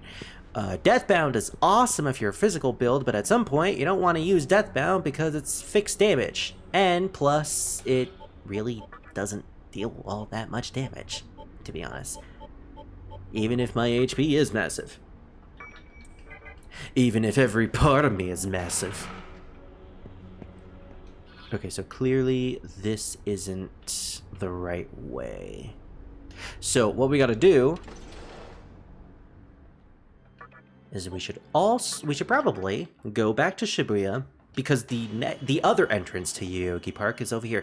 Also, something else we could probably do, if it's close to a full moon, we could go fight that Mara battle again and proceed to get our asses kicked, because it starts with Hades Blast. Will it start with Hades Blast again, though, if we try this time around? I'm not sure. Something's wrong. Could it be? Might someone have bumped Fornius off? Hey, you over there, do you know if Fornius is okay? Yeah. Liar. It was stupid of you to ask you. But now, where the hell is Fornius? Man, he's gonna stay there forever. Kind of feel really bad about Decorabia. The fact that him and Fornius are like best bros and always hanging out, it's really, really sad. Oh. I forgot I had this DLC equipped. Shin Megami Tensei 2 music in the overworld. That fucking bassline haunts my nightmares. It's also the bassline that plays whenever you're in the home 3 of Shin Megami Tensei Imagine, which I have been trying out recently. It's pretty fun, especially with friends. Everyone's been saying there's a lady around these parts. I've only seen her from a distance, but what I saw looked great. Anyways, if you want to meet her, she might still be around. And he's actually not talking about the Lady of the Lake. Or the Lady of the Pond, or whatever her name is. That chick's got me simping pretty hard. What the fuck? Well, now I gotta take a screenshot of that and show it to friends. I'm sure she's to the north over here. There's a surprisingly large amount of spirits here now. The fairies have been locked themselves in their harsh world, but even then they got dragged into a war from Magatsuhi. Kinda feel bad for them, which is why I took some in my team. Okay, here we are. The flames of the menorah of sovereignty are flickering wildly. Alright, time for our next battle. I don't know how... It's just like the writers. I don't know how you would be able to figure this out, but in actuality, the NPCs tell you. So you really just have to, like, explore the entire world, talk to everyone, see what's happening, and what's the haps. And, like, I like that. Oh, by the way, we're not cursed anymore, so... Hello, lady. You worked so hard to get the Yahiro no Himeroki, yet you simply gave it away. I know, right? Lightning from Final Fantasy XIII and Liara from Mass Effect. I mean, to be honest, I didn't really want it anyways, and it didn't have any Magatsuhi anymore, so... I suppose it's understandable, since your heart is set more on chaos than creation. Unfortunately, yes, I want that ending. But there's one obstacle you've yet to overcome. You've yet to overcome sexiness.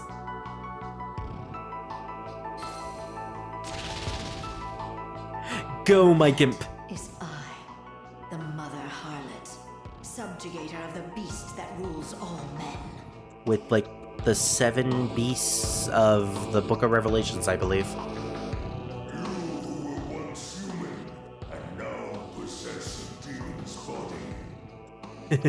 Man, this dog can talk. This Makatsui is great.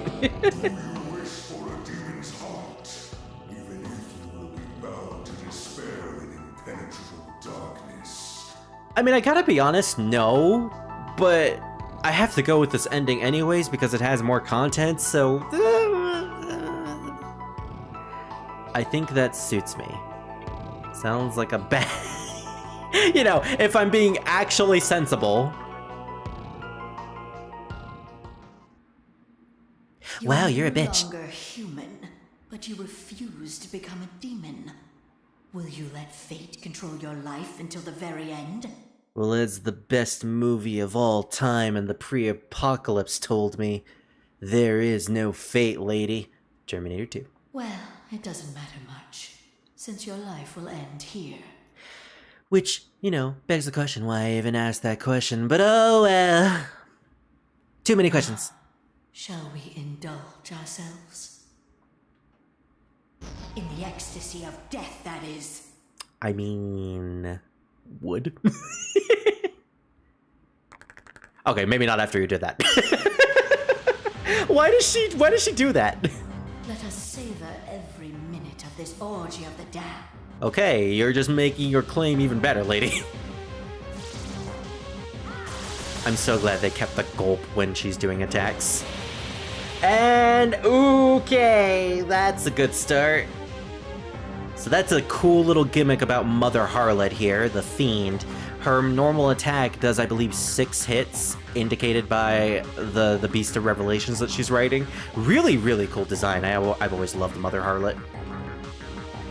Okay, so first off, we gotta get Demi-Fiend back with HP again. Let's do the usual pass turn thing. Thankfully, our team has 2 debilitates, so we'll be fine here. You know what? We're gonna go with focus. Oh, I forgot. I don't know if she negates physical attacks or not. So no, wait, it's Mother Harlot. Of course she does. All right. Well, Demi-Fiend's gonna wait. We have magma access. I like how this battle is giving me like so many epiphanies. It's like, oh no, wait, we can't do. Wait a minute, but we have this. But she's like, oh. Unfortunately, I have no protection against lightning, but I have no protection against lightning from Final Fantasy 13, which means we're going to lose this battle. So if we were to suck off the Beast of the Revelations, does that mean we have to suck off 6 tanks? Gosh, I'm horrible. Well, I mean, I'm pretty sure this will deal damage, so, well, first off, we need to build up our buffs. I can't fight without my buffs.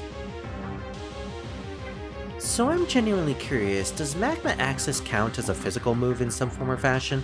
Well, only one way to find out. Come fire. Come magic fire. Well, it certainly doesn't do that much damage, but it's damage nonetheless, so... Hey, at least Demi-Fiend is doing something.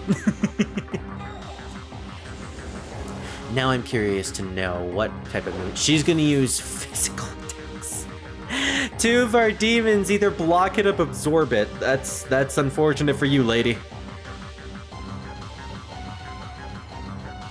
Well, the unfortunate thing is Clotho can't really do anything. She's just here for support, but that's fine with me. Oh my gosh, the amount of MP that she steals, though, that's pretty good. Fiend against Fiend. Oh no.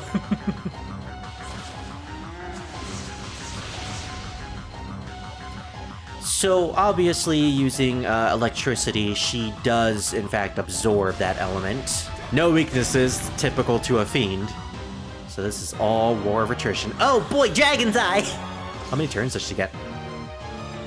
5. Oh, she should have gotten 6. Well, there goes all the... Okay, maybe we should have used Tetrakarn. Oh, we definitely should have used Tetrakarn if she's targeting her.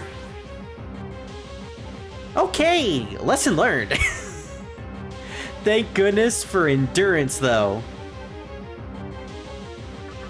Gotta set this up immediately. Even if we do have 2 demons that negate it, I still don't want Demi-Fiend to be hit by that.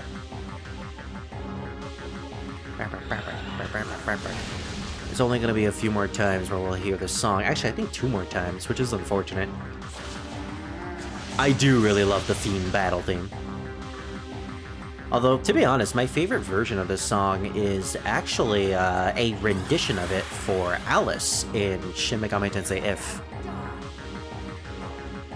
Oh no, she's lusting over us. That was supposed to inflict charm, I believe, but also we have a fucking fiend here. You can't hurt us. You can't hurt me, lady, I'm okay. 13 watching is something I haven't seen on your streams before. Hey, Gabe! Yeah, that's surprising for me, too. I guess Shin Megami Tensei is just that popular right now. Well, monster collecting games are pretty popular at the moment, considering some pretty big ones are gonna come out recently. Speaking of which, really excited for Digimon Time Strangers. Gonna play the demo next week because I found out on Twitter that apparently you can transfer your save from the demo to the full game. So you know what I'm gonna do? I'm gonna get as many Digimon as I can in that demo, and I'm gonna transfer them to the full game so I can have like a massive army of Digimon. That also means I'm gonna have to figure out what I'm gonna name all the Digimon in that demo. From what I read, apparently you can only get Digimon up to the rookie level, so that kind of narrows down the amount, which is, you know, good for me.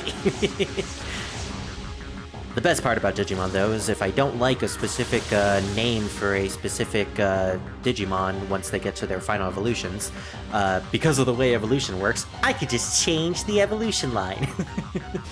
And if it's going to be anything like Cyber Sleuth, I could just find the specific chain evolution line and go down there and just get a completely different Digimon that has nothing to do with the one that it started out as. Which is honestly like the fun part about Cyber Sleuth, to be honest, besides the amazing story. Cyber Sleuth has some really fun monster collecting mechanics. That kind of makes me jealous as a Shin Megami Tensei fan. Like, I kind of wish like Shin Megami Tensei would... Oh. Faster! Wilder! I don't mind if I do, lady. Let me guess, she's gonna blow this on, on one of our physical demons. You have a 50-50% chance, lady. Oh, she's smart. Oh, she's not.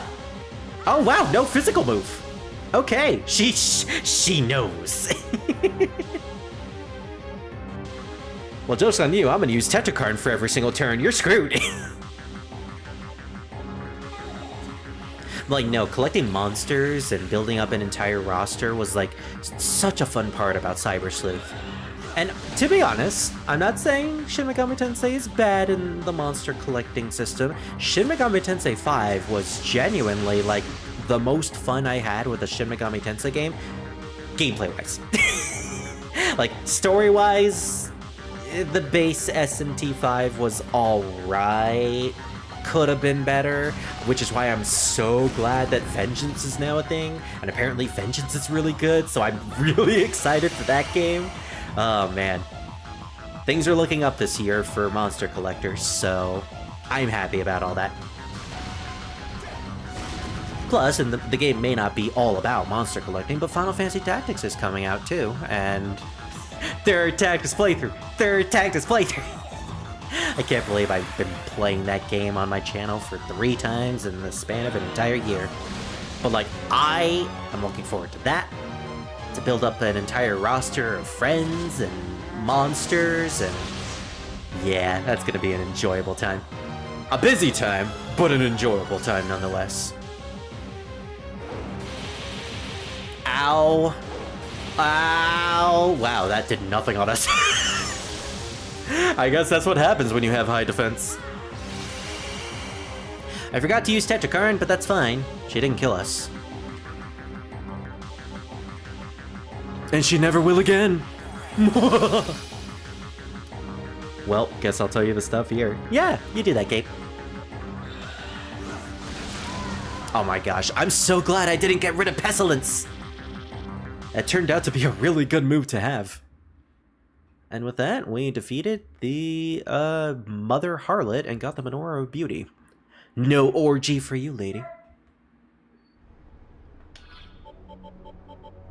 We didn't even get a level up. I'm actually kind of surprised about that. Yeah, so as I said back in the temple, the game sort of hasn't really been hard in terms of boss fights for a while now. Only when I absolutely screw up on mechanics and don't remember them, like the Scotty battle. Every single boss fight is just spam Tetrakarn, spam focus, spam debilitate. Granted, I have no one to blame but myself. Like, oh, I'm grinding so much. Oh, this game is not challenging whatsoever. 0 out of 10. Where's Shin Megami Tensei? I could be like that, but I'm smarter than that. I know it's not the game's fault. Although, granted, again, another thing I will say that is good about SMT5 is, in my opinion, it had pretty good balancing. Probably not the best type of balancing for an SMT game. I know a lot of people had problems with it. Especially with the whole level system, where your overall DPS and defense was tied to your level for some reason. I remember that being a little bit weird, and I had a bit of a problem with. Mother Harlot, you came back! No, just same voice actor. I gotta be careful with my Maka though. There's a couple fusions that I want to do that will require repurchasing demons again. Okay, so, what Magatamas will help here? Strong against physical, weak against Fortlight. If I use that and Mara brings out a dark type move, I'm gonna be screwed. So maybe I should use... Oh, I really want to use this one though. Screw it. We're gonna do that. This may suck. He may end up using Hades. That sucked. I'm not even trying to say these jokes, damn it. This may not end well with Mara using Hades Blast, but we're gonna try anyways. And just in case, we have a party of Pale Rider, Clotho, and Albion. Is that good? How's Lachesis? She's okay. She has Rakukaja. I think she's the only one with Rakukaja out of this entire 3-demon team. Yeah, I didn't give Rakukaja to anybody. Well, honestly, if I just use Tetrakarn the entire time, I don't think I'll need to worry. But speaking of which, anybody else who has Tetrakarn? Titania has Tetrakarn. But she hasn't been built up for a while. Gudimakala has Makarakarn. Yeah, the problem with Titania is that she has really low HP, so there's a potential she might die. I think I'll be fine. If we can kill Mara before he really does a lot of damage, I think we'll be alright. So, it's a full moon, let's head in. And you know what? Let's do the cutscene again, because this was a riot. New bile carrier species bile sacs. Bile sacs are small, four-legged, clear bulbs that are filled with bile acid. They plant themselves onto surfaces permanently once they find an adequate spot to do so. If they are confronted by a living being, they will manually make their bodies pop in an attempt to kill the living being. You know what that kind of reminds me of? There was an enemy in Halo, the original Halo, tied to the Flood race. There was like this big sack of Flood. Like the Flood were infected. this type of infected zombie species. And if you got too close, it would explode. Basically, it was like a mine enemy that could move. By the way, making sure all messages are started. Yeah, thankfully I did. I'm starting to do that from now on, thankfully. I just noticed the statues in the back are from SMT2. Damn it! Damn it! Okay, Marsha. I'm tired of everyone dunking on us just because we're mannequins. Well, you know what? We're about to hit them with the longest, strongest, wrongest demon of them all. It's like Atlas has this mandatory thing, this mandatory rule that every single time Mara shows up, they have to make it as weird and as horny as possible. And like, I'm all on board for it. Hell yeah, we are. It's payback time, suckers. There's gonna be some suckers, all right. I don't know the details, but they say this guy is an absolute unit. And if Mara really is that magnificent, then hurry up and whip him out already! Oh, you're gonna regret that, buddy. Clearly you two are first-timers. Do you not know that summoning is a consummate act of patience? But I don't wanna wait, Metal Garurumon. Besides, Mara is, how should I say, a fickle demon. It is advised by the TSI, the Tri-Sector Information. Ooh, is that like a group in your story? That would be cool. Were we to rouse him prematurely, he would not be able to come to us at full strength. I can't believe I lived to hear the day that Kirk Thornton of all people voices a demon talking about another demon who's literally a giant dick not being able to come to us. It's like this game was made for me. Stop beating around the bush and answer us. We're done being jerked around by the bad guys. So will you summon our mean green pounding machine or not? Oh, you guys are doing this on purpose. Guy on the right is right, Mr. Baphomet. We need the demonic hookups, yo. Hey, you, half-naked demon dude. Back us up, bro. I mean, I am half naked, so I guess they're right. Tell Ghostface here to summon Mara and give us a ride on the gravy train. Oh, trust me, you guys, you don't want to ride on the gravy train. It's gonna hit you with the Hades blast once and then murder you. Some of the damn thing already. See? 3 against 1. Baphomet, Baphomet, Baphomet. Now hurry up and get this Mara party started.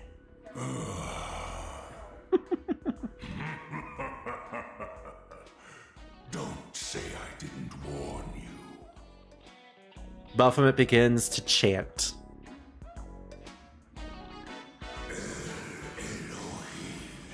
So, cool thing about this chant that I found out after the session we saw this cutscene in, this is apparently the exact same chant they used in SMT1 during the intro when you see like the PC screen going through, and like I think it's implied that Steven is going through like the summoning code. Like this is the exact same thing. I don't know where it's from specifically, like where it originated from, but I think that's a cool little Easter egg. But yeah, we've already heard this before. Ooh. Oh gosh. Wood.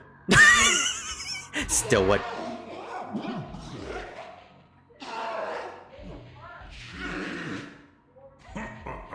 And it's all slimy too. Well, in my rush, I have summoned Mara the Magnificent in the incomplete body of a slime. It's hideous! Hey, speak for yourselves, mannequins. No wonder you guys are gonna be murdered after this.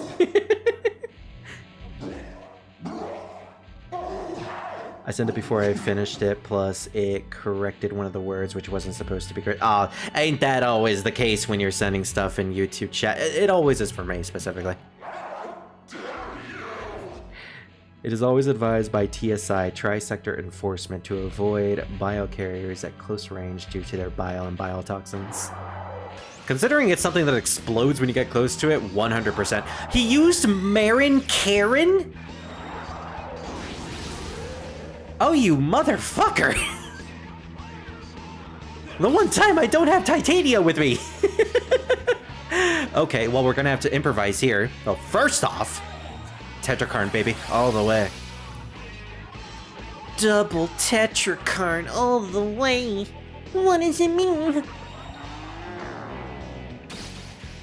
Hey, look at that, we're fighting a giant green dick. I have a demon with a giant dick as well.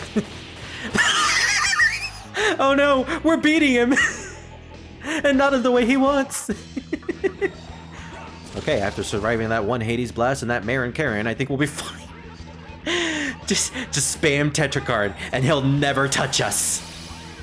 Which is good, we don't want to be touched by something like this. We'd never be able to come back after that.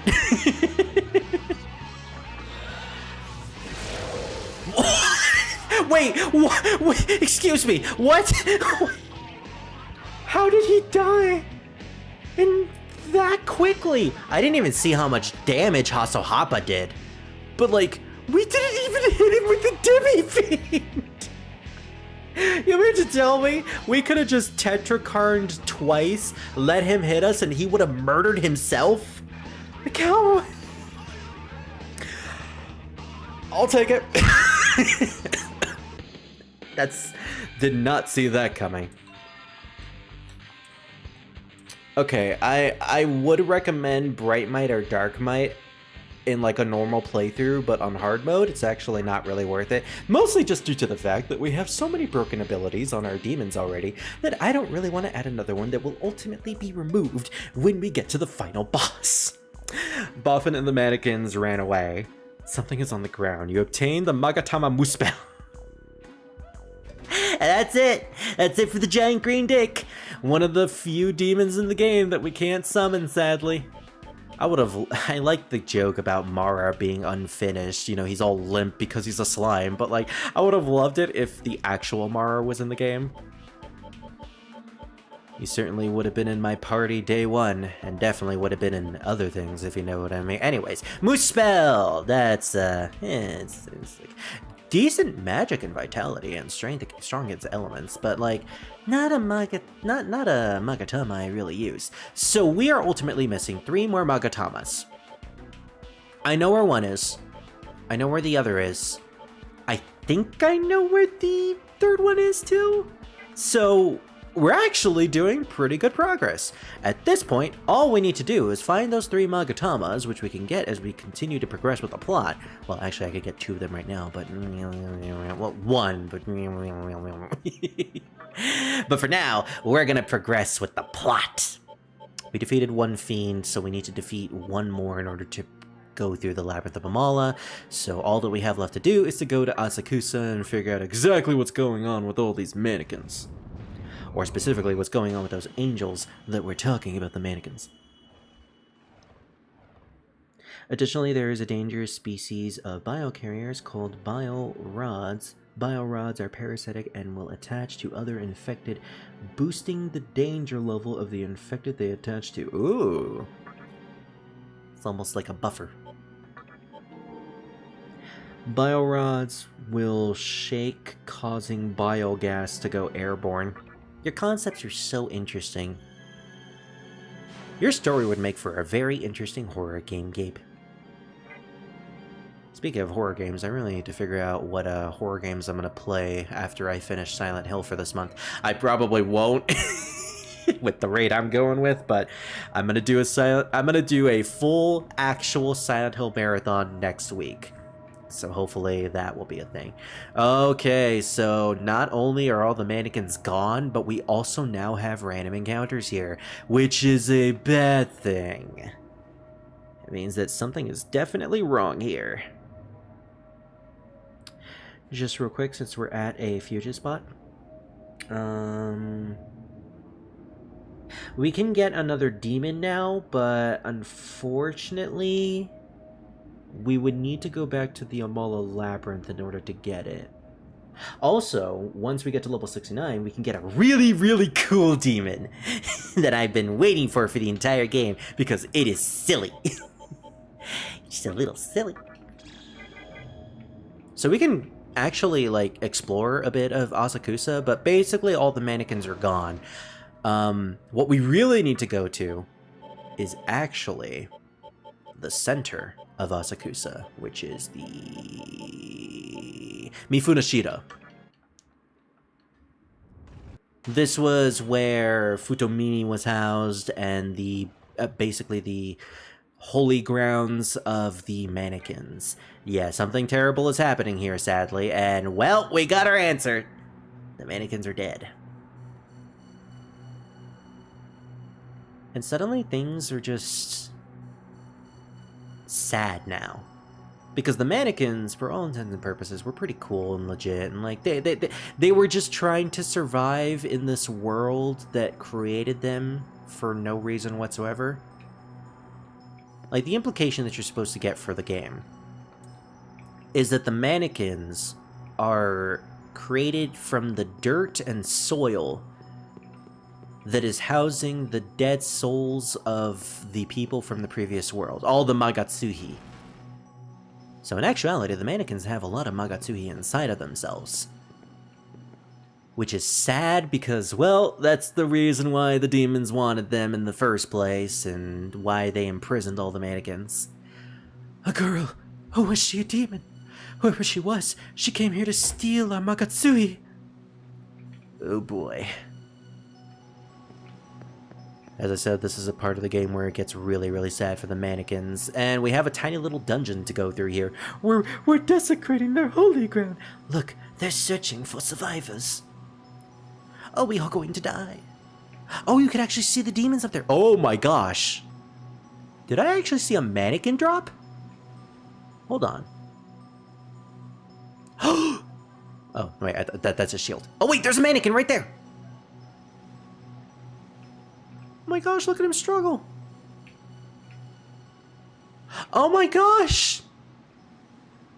I forgot that actually happens. You can see them killing. Oh, there was one that fell again. Oh, look at that. Oh my gosh. I never saw that before. I forgot that they dropped them. I did remember that after looking at them, but I didn't know there was a mannequin right there that just gets stabbed. Wow, that is dark. Oh, and another one shows up. Look at him, he's just gesturing to him like a character from Sonic Adventure. Yeah, you really feel bad for these guys. Not bad enough to murder all the demons that are in the area and ultimately try to save them, but, you know.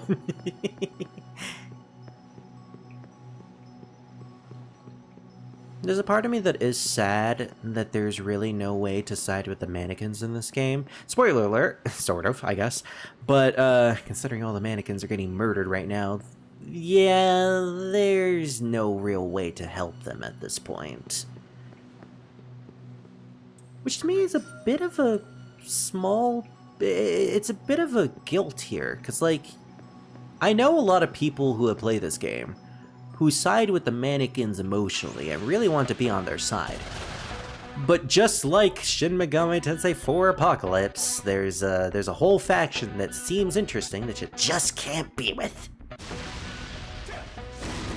Isn't that right, Divine Powers? Ugh.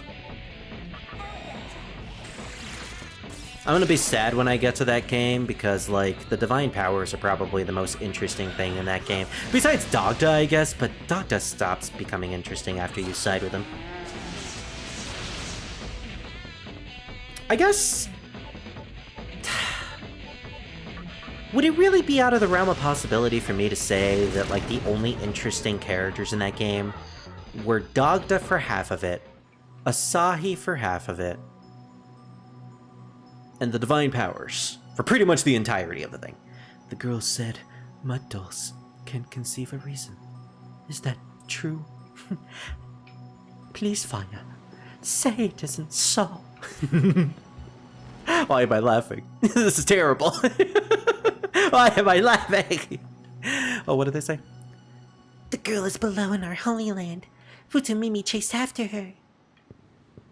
You can look at their legs and their feet, but, like, they're covered in mud. I don't know if that's always been there since they never, like, zoom in on the mannequins' lower bodies, but, like, that's definitely telling. Soon Lady Fire's God will descend upon us, and we will conceive our reason. All that is left is to finish off that arrogant mud puppet, Futomimi. Futomimi! We need to save him! Wow. I mean, I know this is an early PS2 game, so the water graphics aren't really the best, but like, oh man, they're still dropping people! Drop him on me! Drop him on me!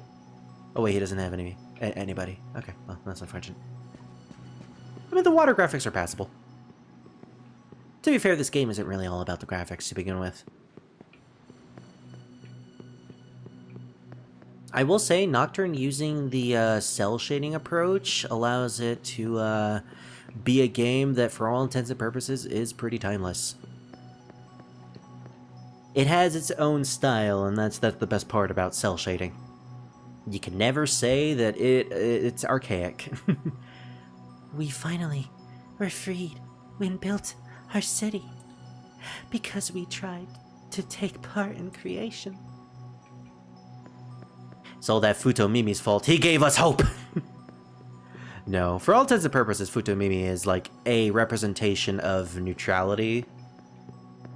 In like the loosest sense of the way. No, actually, he kind of is neutral.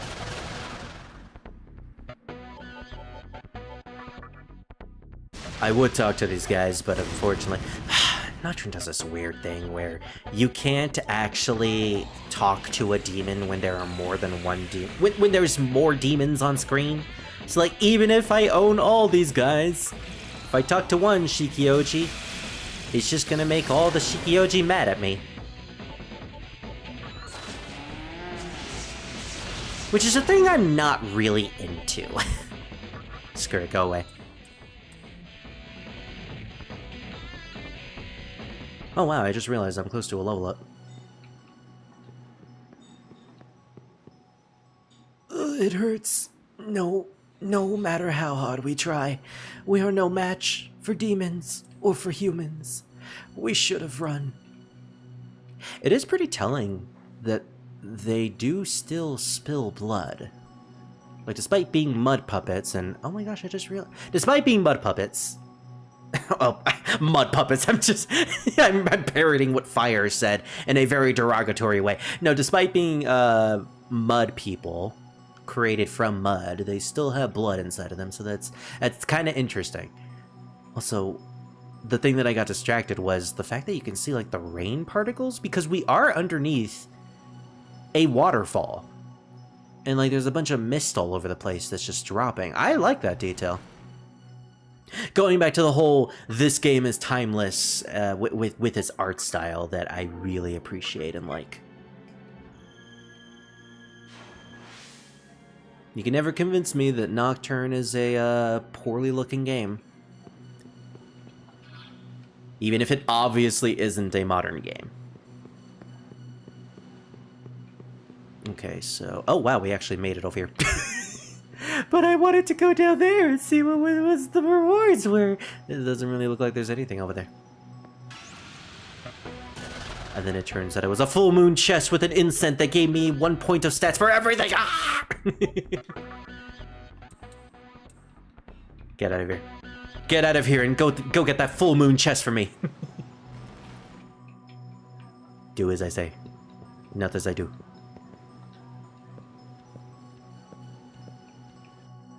So like, did Futomimi have to travel this far just to get to the entrance to meet with us every single time we come here? Because like, this is a little far.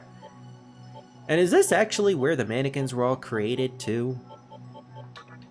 I think that's the implication that this place is supposed to be the mannequin's origin point, because there's like a bunch of Magatsuhi in this area. So the mannequins like absorb the Magatsuhi and formatted or formulated in this area. Well, they're definitely formulating here now with all the dead bodies. Well, if it isn't the Demi-Fiend himself, we heard there was an unfamiliar demon here. It was from the Shikiojis, the ones that you sent away. Damn it, I should have killed them when they had the chance. To have made it this far greatly enforces what Lady Fire thinks of you. You are much different from those mud puppets who can only fantasize about creation.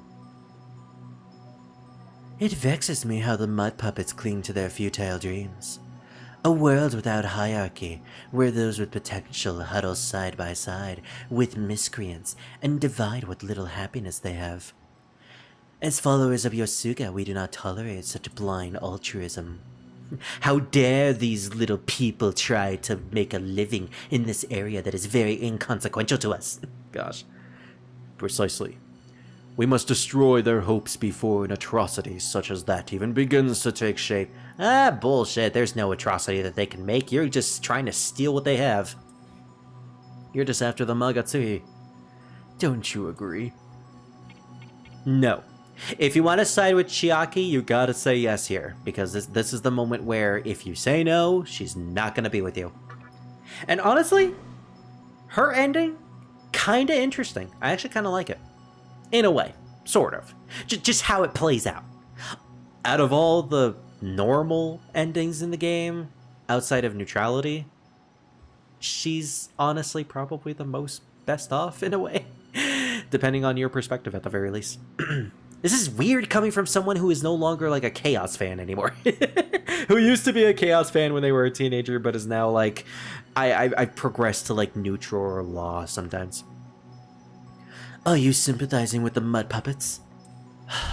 So be it. After we finish off the mud puppets, Lady Fire's god shall descend upon us. Once you witness that magnificent sight, surely your heart will be swayed. Or not, because I'm a murderer! The angels left. Again, a real interesting decision to make, to have the angels side with a character who, for all intents and purposes, their ideology is very centered towards chaos. So angels that are very on the side of a chaotic world is kind of interesting when you really think about it. Oh my gosh, you can take this. Oh my gosh, you could take that medicine from it. I think that's just there to make you feel bad because you're taking a medicine from a dead body. Just a single medicine. Like, that's not even worth it. Oh my gosh. There's no response from this mannequin. Can I take something from it? You got a mannequin's eyeball. Oh my gosh, this one's alive. Up ahead, a girl and Futomimi. A girl? Give me the girl. Alright, it's the moment of truth. We gotta save our buddy Futomimi, who we've only met 3 times in this game. Or if we made the decision, we could side with Firestar. I think because of my decision, though, we're not going to be able to side with her at all. Oh, damn it, I forgot to check my demons. Well, I hope I have good ones. Oh, there's like a huge, oh gosh, I can never remember what those ropes are, but those are like very holy ropes. Usually... Arrogant puppet. You misunderstand your purpose. Return to the mud you came from. You filthy mud puppets. Wow, I didn't realize Fire was racist. Man, I gotta cancel her.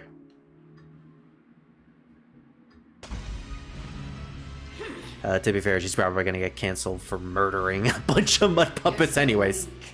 Yet you struggle so hard to live. Despite the fact that you're actually quite stronger than the other ones.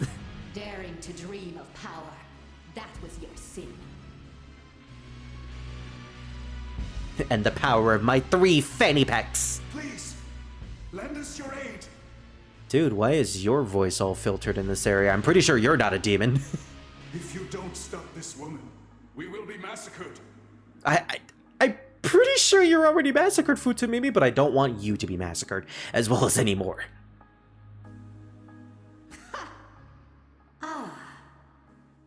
Ah, my best friend for my entire life, who I was going to spend the rest of my life with, possibly. Hello. Good timing. I keep killing and killing, but there are so many of them. They just keep coming, prattling on about virtue and mannequins. You would never partake in such a brutal act, would you? I mean, with the ending that I'm going for, apparently I will, but I really don't like it. Your heart is unlike any demon's, is it not? My heart is stronger. I'm sure you've come to understand what I told you before. That only the strong and capable should be allowed to exist in this world. The weak provoke and mislead others because they can't do anything themselves. Interesting. She's actually talking as if I'm on her side. As long as we have to deal with those parasites, it will be impossible to create a beautiful world. Come on. Oh, wow. I know you understand what I mean. I actually didn't think we were able to make this decision, but I guess early on, I made like oh, right. Now I remember. I used ellipses when Chiaki, or Fire, first told us about her reasons. So technically, I am still apprehensive on her side, despite the fact that I said no to those angels. So I still have an option here to actually side with her. Well, I'm not. Here's the thing. If you side with her, you have to end up fighting Futomimi and you kill him. And it's actually a pretty sad boss fight because he's actually significantly weaker than what we're going to fight here. So, lady, despite the fact that you're my best friend, you're crazy. Oh. That's too bad. I thought you were different. 1 second. Somebody's calling me, so I will be right back.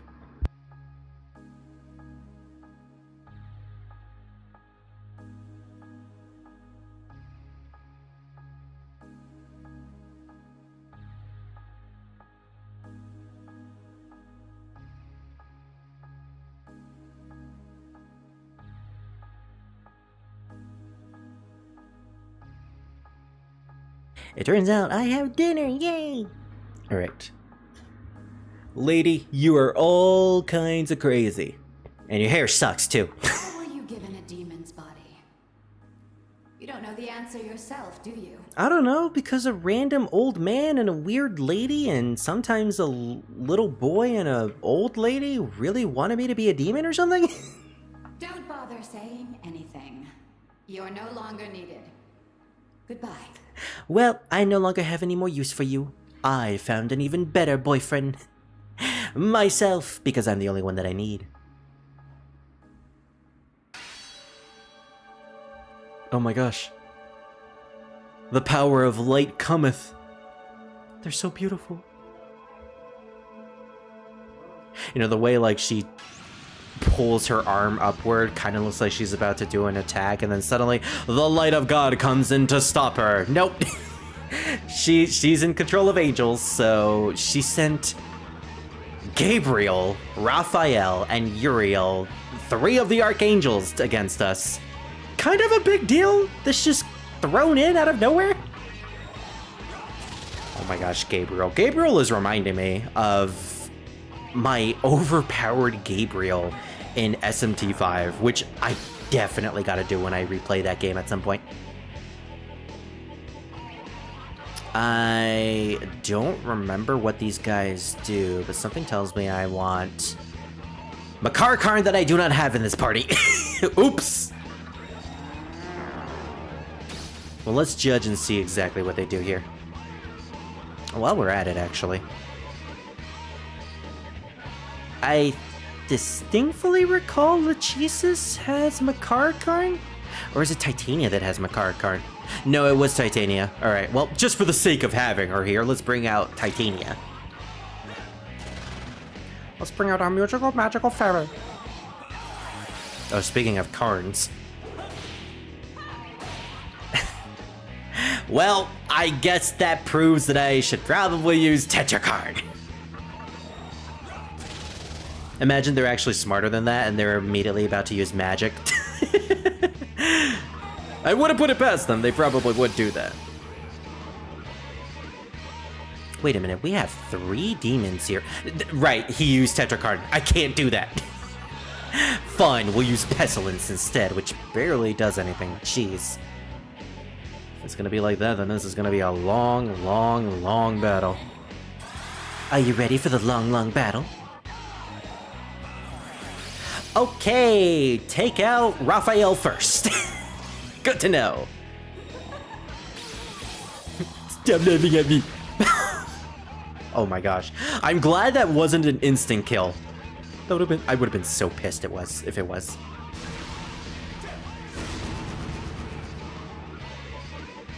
Part of me kind of wishes that scaled with focus.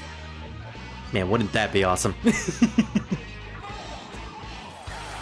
So if they use magic, does that mean they're... Okay, I'm trying to figure out, like, the pattern of this battle. They used physical for that first turn cycle, then they use magic. Are they going to use physical now or something? Is that how it's going to work? Well, the good thing about all this is that we have 2 healers, so... Oh my gosh! It's like he knows our ultimate strategy! And oh yeah, I forgot. Sukakaja and Fog Breath are overpowered in this game. We should probably at least... Okay, we got a focus ready. It's just we gotta make sure we can actually use it. And Raphael needs to die at some point. Meanwhile, I'm pretty sure Fire is fighting Futomimi on top of that rock. Wait, that rock is so tiny. And they're not even on that rock anymore. Perspective difference.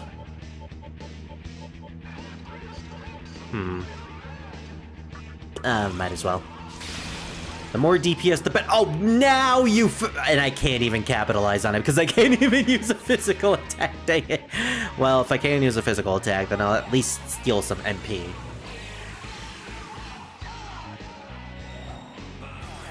Oh, finally!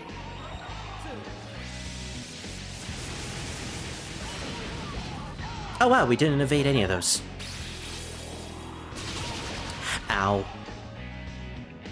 I always get scared when an enemy uses a holy move. You're stupid. You saw how little magic damage was doing to you.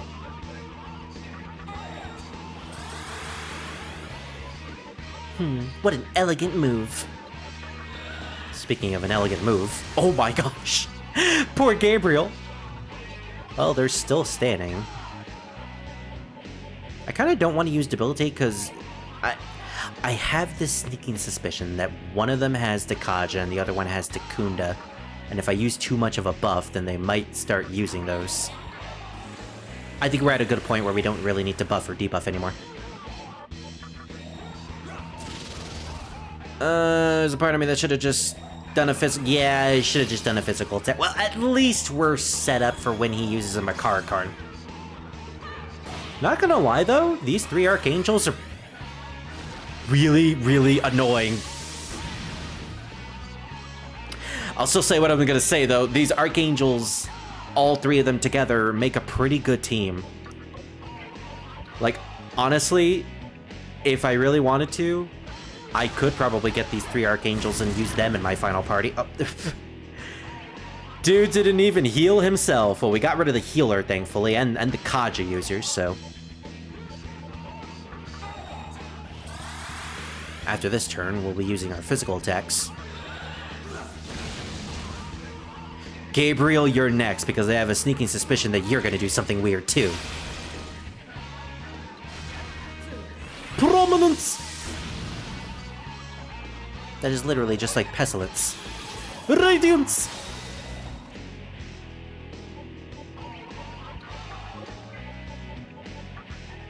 I've always been a big fan of the Archangel's designs, specifically these ones. Well, there she goes. I've always liked the Archangel designs from classic SMT. Gosh, I'm gonna bring back this old topic, but I know how people feel about the Archangel designs from SMT4. I'm on the fence about them. Like, on one hand, I really like them just for the aesthetic of having big, quote-unquote, biblically accurate Archangels. But at the same time, I'm like, man, you had to get rid of these really cool, like, angel designs, though? Kind of sad, really. It was long before DX2, but I kind of wish SMT4 implemented, like, variant demons. So instead you could have, like, Gabriel A, which is the SMT4 version, and then Gabriel B, which is this humanoid version. That honestly, that would have been really cool. But no. Instead we get like really weird archangels, grossly looking Lilith, and I guess in terms of other demons that were changed in that game, not really a whole lot. Most of them were kind of just original. I guess technically Matador, because Matador did appear in a previous game, but he was a very, very old demon, all the way back in Kyu-Yaku Megami Tensei. Oh, I'm sorry, Megami Tensei 1, because Kyu-Yaku is just the remake or whatever. It is a remake. Alright, we're gonna go with more vitality, baby, more HP. So what the heck is Javelin Rain? I've been wondering this entire time. Physical damage to all foes may inflict mute. Oh man, I really want that. You know what? We don't need Tarukaja. Maybe Rakukaja and Tsukukaja. We're fine. We can get Javelin Rain. I want to see what Javelin Rain looks like. And there it is. The big thing from Vimana that I really want to get. Life Surge. If we can get Life Surge, our HP will skyrocket. And then we'll be good for the final boss, pretty much. So, now that we killed the Archangels, we can say Futami, never mind, he died off screen. Well, I mean, to be fair, it's fire. I'm impressed he didn't die screaming like the others. They did a different line. I remember the original PS2 version of this game, the old translation. Fire here says, I'm surprised he didn't melt like all the others. Implying that he was, like, special. I mean, Futomimi is special in a way. But that's different. But he won't get in my way again. That implies that he was stronger than the others, not that he was made in some other way or something like that. I don't know. It's weird. It's a weird change. But it actually gives different context to the scene. He had so much Magatsumi stored here. It's hilarious. He really thought a mud doll could conceive a reason? Those silly little freaks. Isn't that funny? Gosh. I think it was all meant for me in the first place. And the sad thing about this is, when you really boil... I'll save it for when the cutscene ends. Magatsuhi, I can finally bring my reason into being. And finally get a good hairstyle. The god who once died is returning to us now. Let us lay the sacred cloth across the coffin. The soul shall remain affixed and never leave us again. Still a really cool scene. Oh, never mind. The scene is ruined. Damn it. Why does this remaster not remake these cutscenes? It's so beautiful. But the resolution, the aspect ratio, for just a couple seconds really takes me out of it.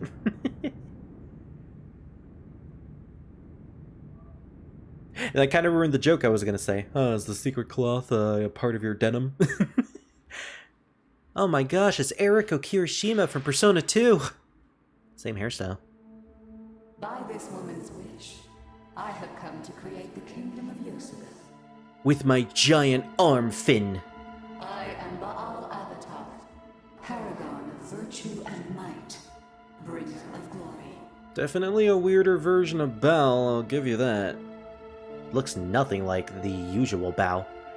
You're definitely not a you're definitely not a melanin man who has a fish hat. I see the awakening of opposing forces. One has already emerged in Samnal, Which I think is the area where Noah was created. and another is about to rise in Ginza at this very moment. Hint, hint. I too endeavor to build a kingdom. A land of beauty awaits. While I do my sexy pose. And then the sexy pose allows her to leave. Man, poor Futomimi. He blew up along with the giant rock. And so ends the mannequins, really. How can they recover from this? Point is, they can't. So, I gotta give credit to Chiaki's voice actress. I don't know the name, but like, man, she does a really good job. This is exactly how I thought Chiaki would sound when I played the original game back in the PS3 days. And like, man, she really gives off like the homie girl next door at the beginning, and then as the game goes on, devolves into I see that full moon chest. Oh no. Just for a split second in the corner of my eye. Are we close? Are we close to a full moon? Because I might as well get it if we're here. She really pulls off the insanity though. I gotta give it to her. She's a pretty great pick.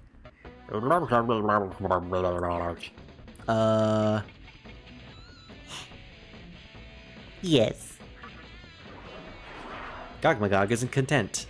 460. Oh man, it wasn't 420. That would have been way funnier.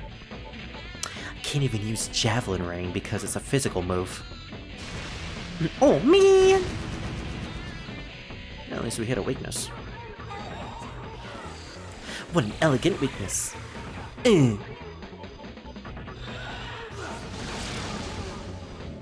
Gosh, I hope I never encounter another Gogmagog here again.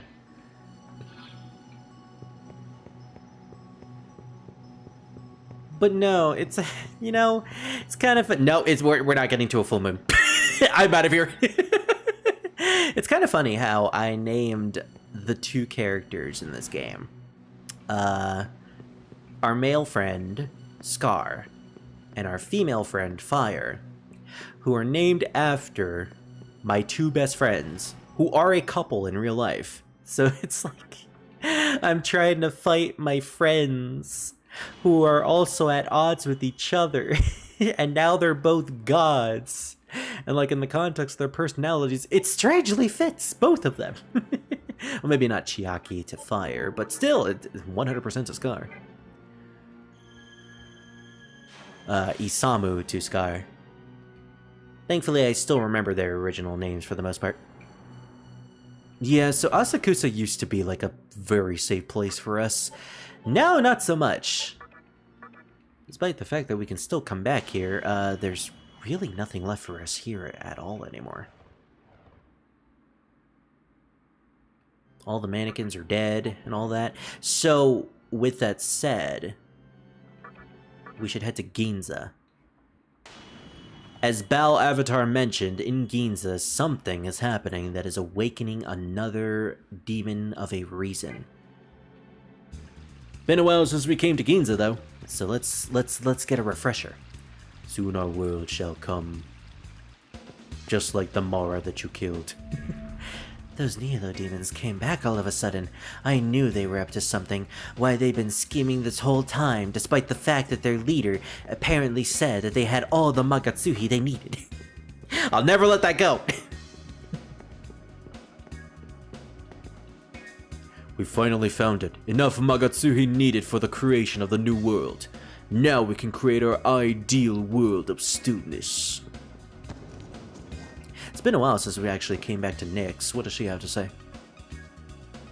The assembly of Nihilo, Hikawa's finally begun to move. I hear he's after the large amount of Magatsuhi at the Diet Building. Why would it be at a place called the Diet Building? Wouldn't they be on a diet or something? Wow, just bad jokes today. A human gaining control using the negative emotions of humans is both ironic and sad. So the Diet Building. They mentioned something happening in Ginza. Maybe it's in the outskirts of Ginza? Which means we probably gotta head outside. I don't believe we can fuse anything yet. We need to be at level 69 to do that. Or actually, do we need to be at level 69 or do we have to be something else? Yeah, we need to be at level 69, sadly. Alright, well, 69. What Magatama skill can we learn now? We can learn Avenge from Gaia. Oh gosh, that's a lot of weaknesses right there. Maybe we won't do that just yet. That looks a little terrible to me. Maybe when we get close to a level or something.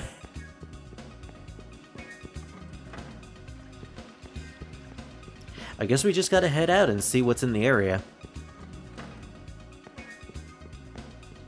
Yep. Man, the Cathedral of Shadows is one great place. Sacrificial fusion, the Demon Compendium, but there's a rumor that they're hiding something even better. Is it the Deathstone fusions? Or is it something else entirely? I do know there's something you can do with the Cathedral of Shadows at some point. I think it has to do with getting a certain key item at some point in the story, or maybe I actually have to like collect a certain amount of yes, I gotta collect a certain amount of every time I hear this song, it's just like it always gets me.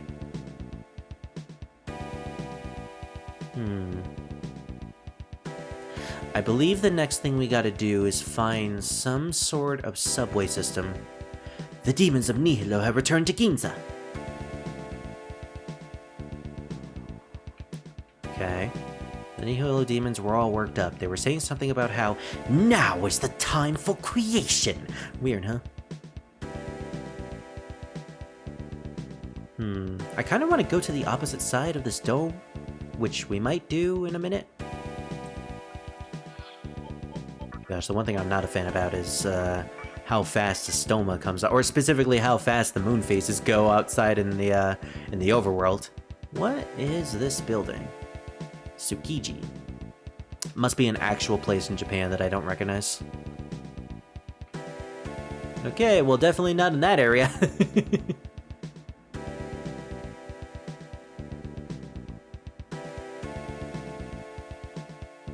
Yeah, let's head to the Assembly of Nihilo. I believe there is a way to get to the other entrance or something? Right. The back of the Assembly of Nihilo has an entrance. Or does it? I could have sworn there was. Well, maybe I forgot. Yeah, I guess there isn't an entrance to the Nihilo base anymore. Well, in that case, maybe we can actually warp there at some point? Gosh, I completely forgot exactly where I'm supposed to go at this point. It's like everything from this point in the game I remember vividly. I know exactly where to go. I know exactly what to do. But this part, I'm like, all I remember is there's a subway station. The earth shall be shrouded in silence. Well, we talked to Nyx. What happens if we talk to the other people in the bar? Will they say anything? Gosh, I don't know why. Maybe it's because it was a game made in Japan, but that little, like, lobby area with the fountain really gives me vibes of that area in Silent Hill 3, the mall complex, after you get through the overworld, or the otherworld mall. And it's like, it looks exactly like that. Yosuga plans to make Tokyo a place for only the best and the brightest. It's intended to be a refined new world where the weak don't exist. I say that idea's bullshit, but hey. Shijima is a still world where all petty emotions are relinquished. You become one with the universe and there's no need to suffer. It fits a person who keeps its cool, like me. Yeah. Oh, wait, I didn't read all that. Musubi believes in total individuality. Their world is one where you can do anything you want without even having to meddle with anyone else. What do you think of that? They're pretty much just giving us all a description of the reasons, apparently.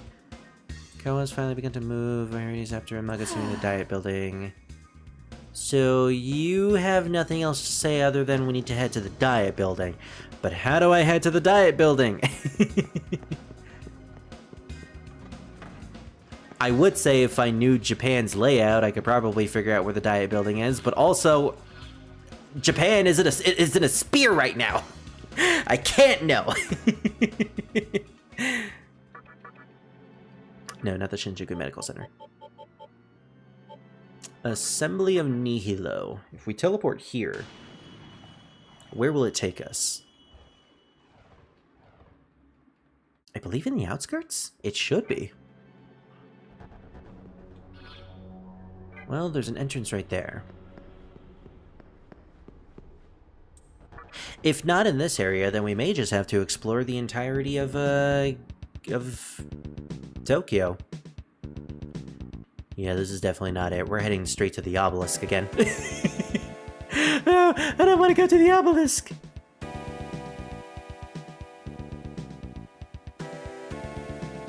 And this is just a whole lot of nothing. That does remind me, there is an area on the obelisk that we didn't explore, but I think there's an opportunity for us to go back at some point. I really don't want to go there. I'm curious. We've been hearing this song a lot.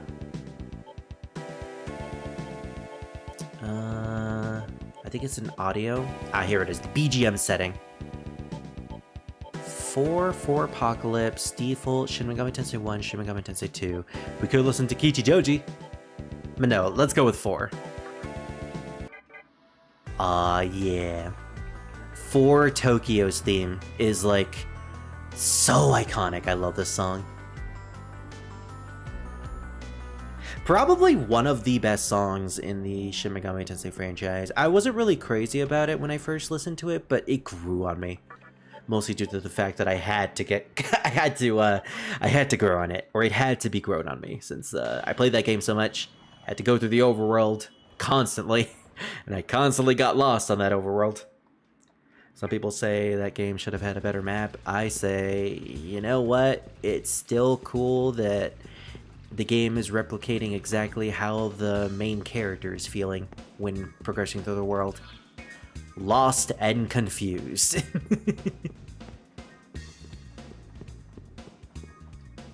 A world of perfect silence. It will be a painless world because emotions will not govern it. The only one that can live are beings that have spiritually surpassed humans and demons. That's right, we will all become gods. I mean, if that's how you want to take it. Not sure if that's exactly true. So I can't go on this highway. This is Ginza. I need to go over there, I believe, to the east. So how do I go to the east? Maybe I need to circle around Ginza or something? Oh my gosh, imagine it being that easy. Quick, to the Rainbow Bridge! Where we'll meet Wadu Seedramon, apparently. Or Mega Seedramon, depending on which translation you're going with. Is this the Rainbow Bridge? I think it's the Rainbow Bridge. I wouldn't cross the highway if I were you. The demons there are dangerous. Not like you would believe that. I don't give a damn. Ariaka. Oh yeah, there's Odaiba. There's the convention. Did I never get that treasure? I can't believe it. I never went to Odaiba to the convention center, and I never got that treasure. Oh well. It's probably nothing important. And then it turns out it's the thing that allows me to use a Digimon in this game. Ooh, the Fuji TV station. As a fan of Digimon, I am geeking out right now. You know what? I'm pretty sure I geeked out when I played this game the first time too on the PlayStation 3. It's like, oh my gosh, there's the Fuji TV station. And if you zoom in, you can see Myotismon fighting against the Chosen Children. Oh my gosh, that makes me wonder, are we actually going to go to Odaiba in Time Strangers? That would be awesome! And there's the Tokyo Needle.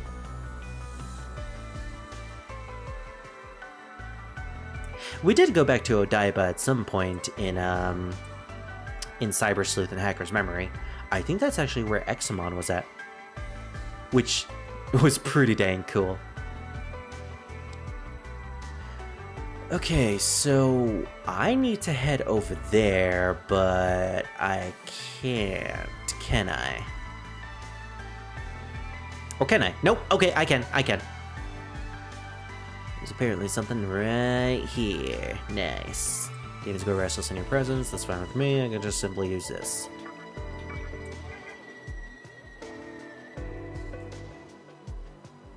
Shinbashi.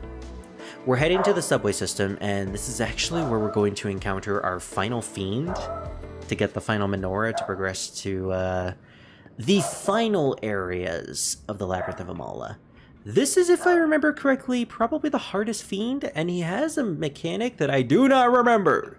So this is gonna be interesting. Do we have a good team here? Honestly, I don't think Titania is gonna be good here. Anybody here who nullifies ailments? You do, you don't. You don't. You're weak to them. Albion nullifies stuff, but not what we... Oh my gosh, Loki is the one who nullifies ailments. Oh look, Lachesis! Actually, Lachesis could be good here.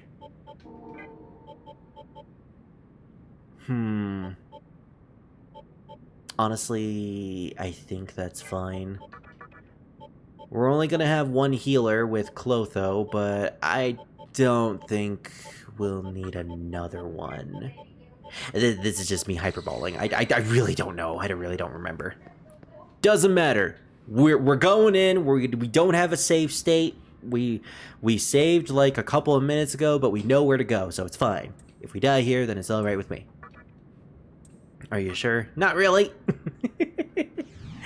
This is where the plot is, so we could theoretically just ignore it and continue with the plot, and then come back here later, but I want to do it now. Little lamb that struggled through darkness and clung to life. Bah. You have done well until now. Dude, nice hairpiece. I watched as you prevailed over many adversaries. I am the trumpeter. It is I who will announce the end of time. So the fact that he watched us fight against all those fiends, I'm going to beg the question. Do you know my build? Do you know what I am capable of? And do you know that you're probably not going to win this? I have Doot, come doot, to see if motherfucker. you are worthy of standing with us in the final battle, where my trumpet will at last sound. Show me your incomparable strength. Let me see the raging heart of a demon. Roar. And amidst the pandemonium of our battle, hold nothing back. Oh, trust me, buddy. I'm not going to hold anything back with this battle. I'm taking this 100% seriously. If we can get the first turn, then good. Buffs and debuffs off the wazoo. You have been branded with our master's seal. You must take the last menorah to the bottom of the abyss and meet our master there. What's funny is you can actually get all the menorahs and completely ignore the labyrinth and just get a normal ending in the game. But why would you do that? Well, I guess if you want to just get one of the normal endings. So actually, yeah, I can see why you want to do that. That is, of course, if you can defeat me, the last of the fiends. Dude, I'm ready for you and your weird trumpet with a Zero from Kirby on it? What the heck is that thing in the front? It has like angel wings. Oh my gosh, it is Zero! It has an eye on it too! It's like a Zero if he's covered with the blood of his eye, which I guess is actually canon in Kirby. For the future of all demons of chaos! You say that, and yet you're that doo-doo. You say that, but you're the trumpeter of God. I shall sound my trumpet when 8 breaths have been spent. It is then that the weak shall receive salvation or death. Oh boy. Behold the salvation of the Lord. So, from what I remember, I think 8 turns that the trumpeter takes, he does something. I don't remember what it is. It's either gonna heal either the strongest or the weakest person, or kill the strongest and the weakest person. Holy melody. I'm the strongest or the weakest, so he healed me? Yeah, the implications is definitely supposed to be something like that, but again, I don't remember, so we're probably just gonna have to kill him as fast as possible. So what we're gonna do is just set up immediately. Do we go with the Makara card? No, we're gonna go with the Tsukikaja. I don't even know what moves he has. I think he's a... I think he uses... actual magic. Like Dying spells, but that's in other games. Mazio Dyne. Well, I had that right. At least we dodged it. Okay, we'll pass this turn real quick for a Mediarhan. And I guess we should set up the Makara Karn just to be safe. Well, no, we're gonna set up the Tarakaja. From the way he implied it, it seems we need to make this battle as... We need to get through this battle as fast as possible. And... Oh, I really want to use Javelin Rain, but I can't. Divine Shot is stronger, I believe. Deep! Okay, he's trying really, really hard. I think he took 4 turns there? Either 3 or 4 turns. So we gotta take as many turns as possible, passing and using them as we see fit. Oh man, that was over 1,000, I saw that. I don't trust myself using Tornado.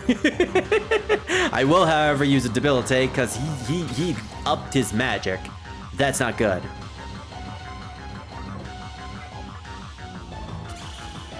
Alright, this should deal a decent amount of damage. Oh my gosh, it critted! And yet, he's not limping. He's not down just yet. 2,000 damage! It's like I just processed that. 2,000 damage!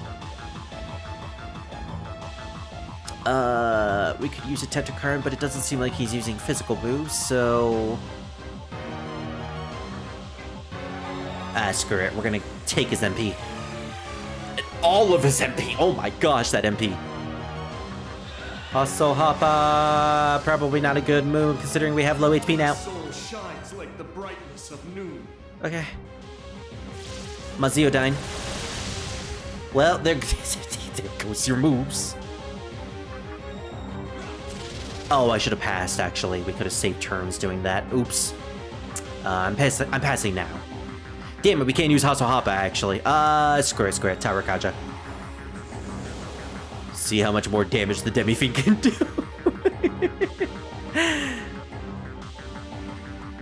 I feel like a Rakukaja is probably in order. Makara Karn might help, but Rakukaja feels better. I feel safer with that. Damn, that wasn't even a crit.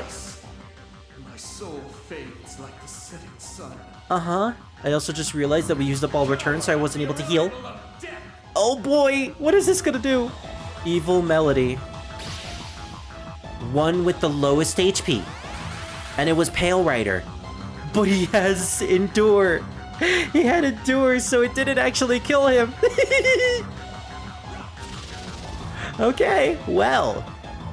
With that... Let's do an attack. We'll pass that. I'm hoping this will kill. Oh, it didn't kill. Okay, good thing we had Clotho with the Mediarhan at the ready. So we're fine, we're fine. Mabufu Dyne. Oh, you poor summer child. You poor doo-dooter of a man. No, we're gonna pass this just in case. He seems to have a lot of health, so I'm not taking the chances. Screw it, we'll debilitate more. Bring down his defense if we can. And I'm thinking maybe a Hustle Hoppa. Remember when I said that was the hardest Fiend battle and I was really scared about it? Yeah, I probably shouldn't be scared about anything in this game anymore. Dude, fucking Hustle Hoppa. Divine Shot with Focus. Debilitate. And a couple of Karn spells along with like whatever healing, Midarahan, Prayer, whatever. And some Kaja spells. That's all you need. That's all you need. Oh my gosh, that's great. That is great. We destroyed all of the Fiends with barely any issues. And with that... I think we can progress with the Labyrinth of Amala. We've gotten all the menorahs. We're able to get past into, I believe, the 4th Kalpa. It's either the 4th or the 5th Kalpa, I don't remember. And there are no more menorahs to collect. So at this point, this is the stretch of the game where you can either progress with the plot and get to the point where the alignment locks. So you'll need to do the Labyrinth of Amala. Or you could just say screw it to the plot right now and just go full in on the Labyrinth. I'm thinking that's probably what we're gonna do.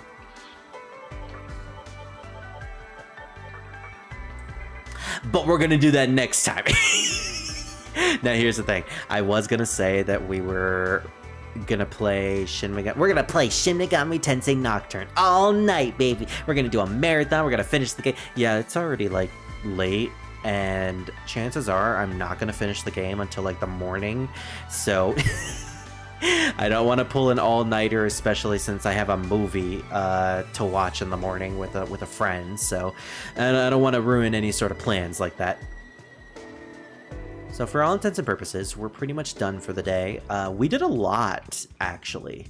I didn't think we'd get to the point where we'd beat all the fiends, but we're in a good position to get through the. I forgot this was where you go to Loki's room. The door's locked on the other side. Well, we have to go through the other way. In the context of how much game we have left, not that much. We have a total of like half a dungeon, then the diet building, and then all the Labyrinth of Amala stuff, which for all intents and purposes won't take all that long. And then we also have the what's it called? Final dungeon, which is really long, but won't take nearly as long because I have a stoma and all that, and I could potentially make better demons with the stoma. So, for all intents and purposes, we could probably finish this game in like 2 more sessions if I really buckle down during those sessions. Don't know when I'll be able to play this game again. I have a movie tomorrow, possibly a Toho stream. I gotta play Imagine with some buddies. And then we have a 14 stream on Monday. And then after that, it's, I think I have Silent Hill on Tuesday? Or is that Wednesday? Silent Hill 1, 2, and 3 I'm gonna be playing next week. So we may get to Shin Megami Tensei Nocturne in one of the free days, or maybe I'll play it after a Silent Hill game. Either way, heck, I mean, I could maybe do it on Monday, actually, after we finish 14. Either way, that's it for Shin Megami Tensei Nocturne today. Thank you all for joining. I had a really fun time getting through this game, and I'm just glad that we're out of the temple, so I no longer have to go insane. I'll probably get Demi-Fiend to level 69, so I could make that extra demon that I wanted to make, and after that, well, yeah, we'll just continue. Thank you all. Big shout out to my Patreon and the Patreon members, Scar the Fox and Gecko Moments. Thank you guys. You're supporting the channel and you're supporting me. If you want me to play a certain game, as well as have extra perks that are on there, you can subscribe to the Patreon, and that is how I'll be able to, you know, you can make me play whatever you want. You can make me play a game, live stream it, let's play it, record it. Well, doesn't matter, I will play it. With that said, thank you all for joining tonight. I had a lot of people here, apparently, a lot of watchers, which is rare for me, especially with a game like Shin Megami Tensei Nocturne. Usually this game isn't really all that popular, but okay. Tune in for the next stream. Goodbye, everybody.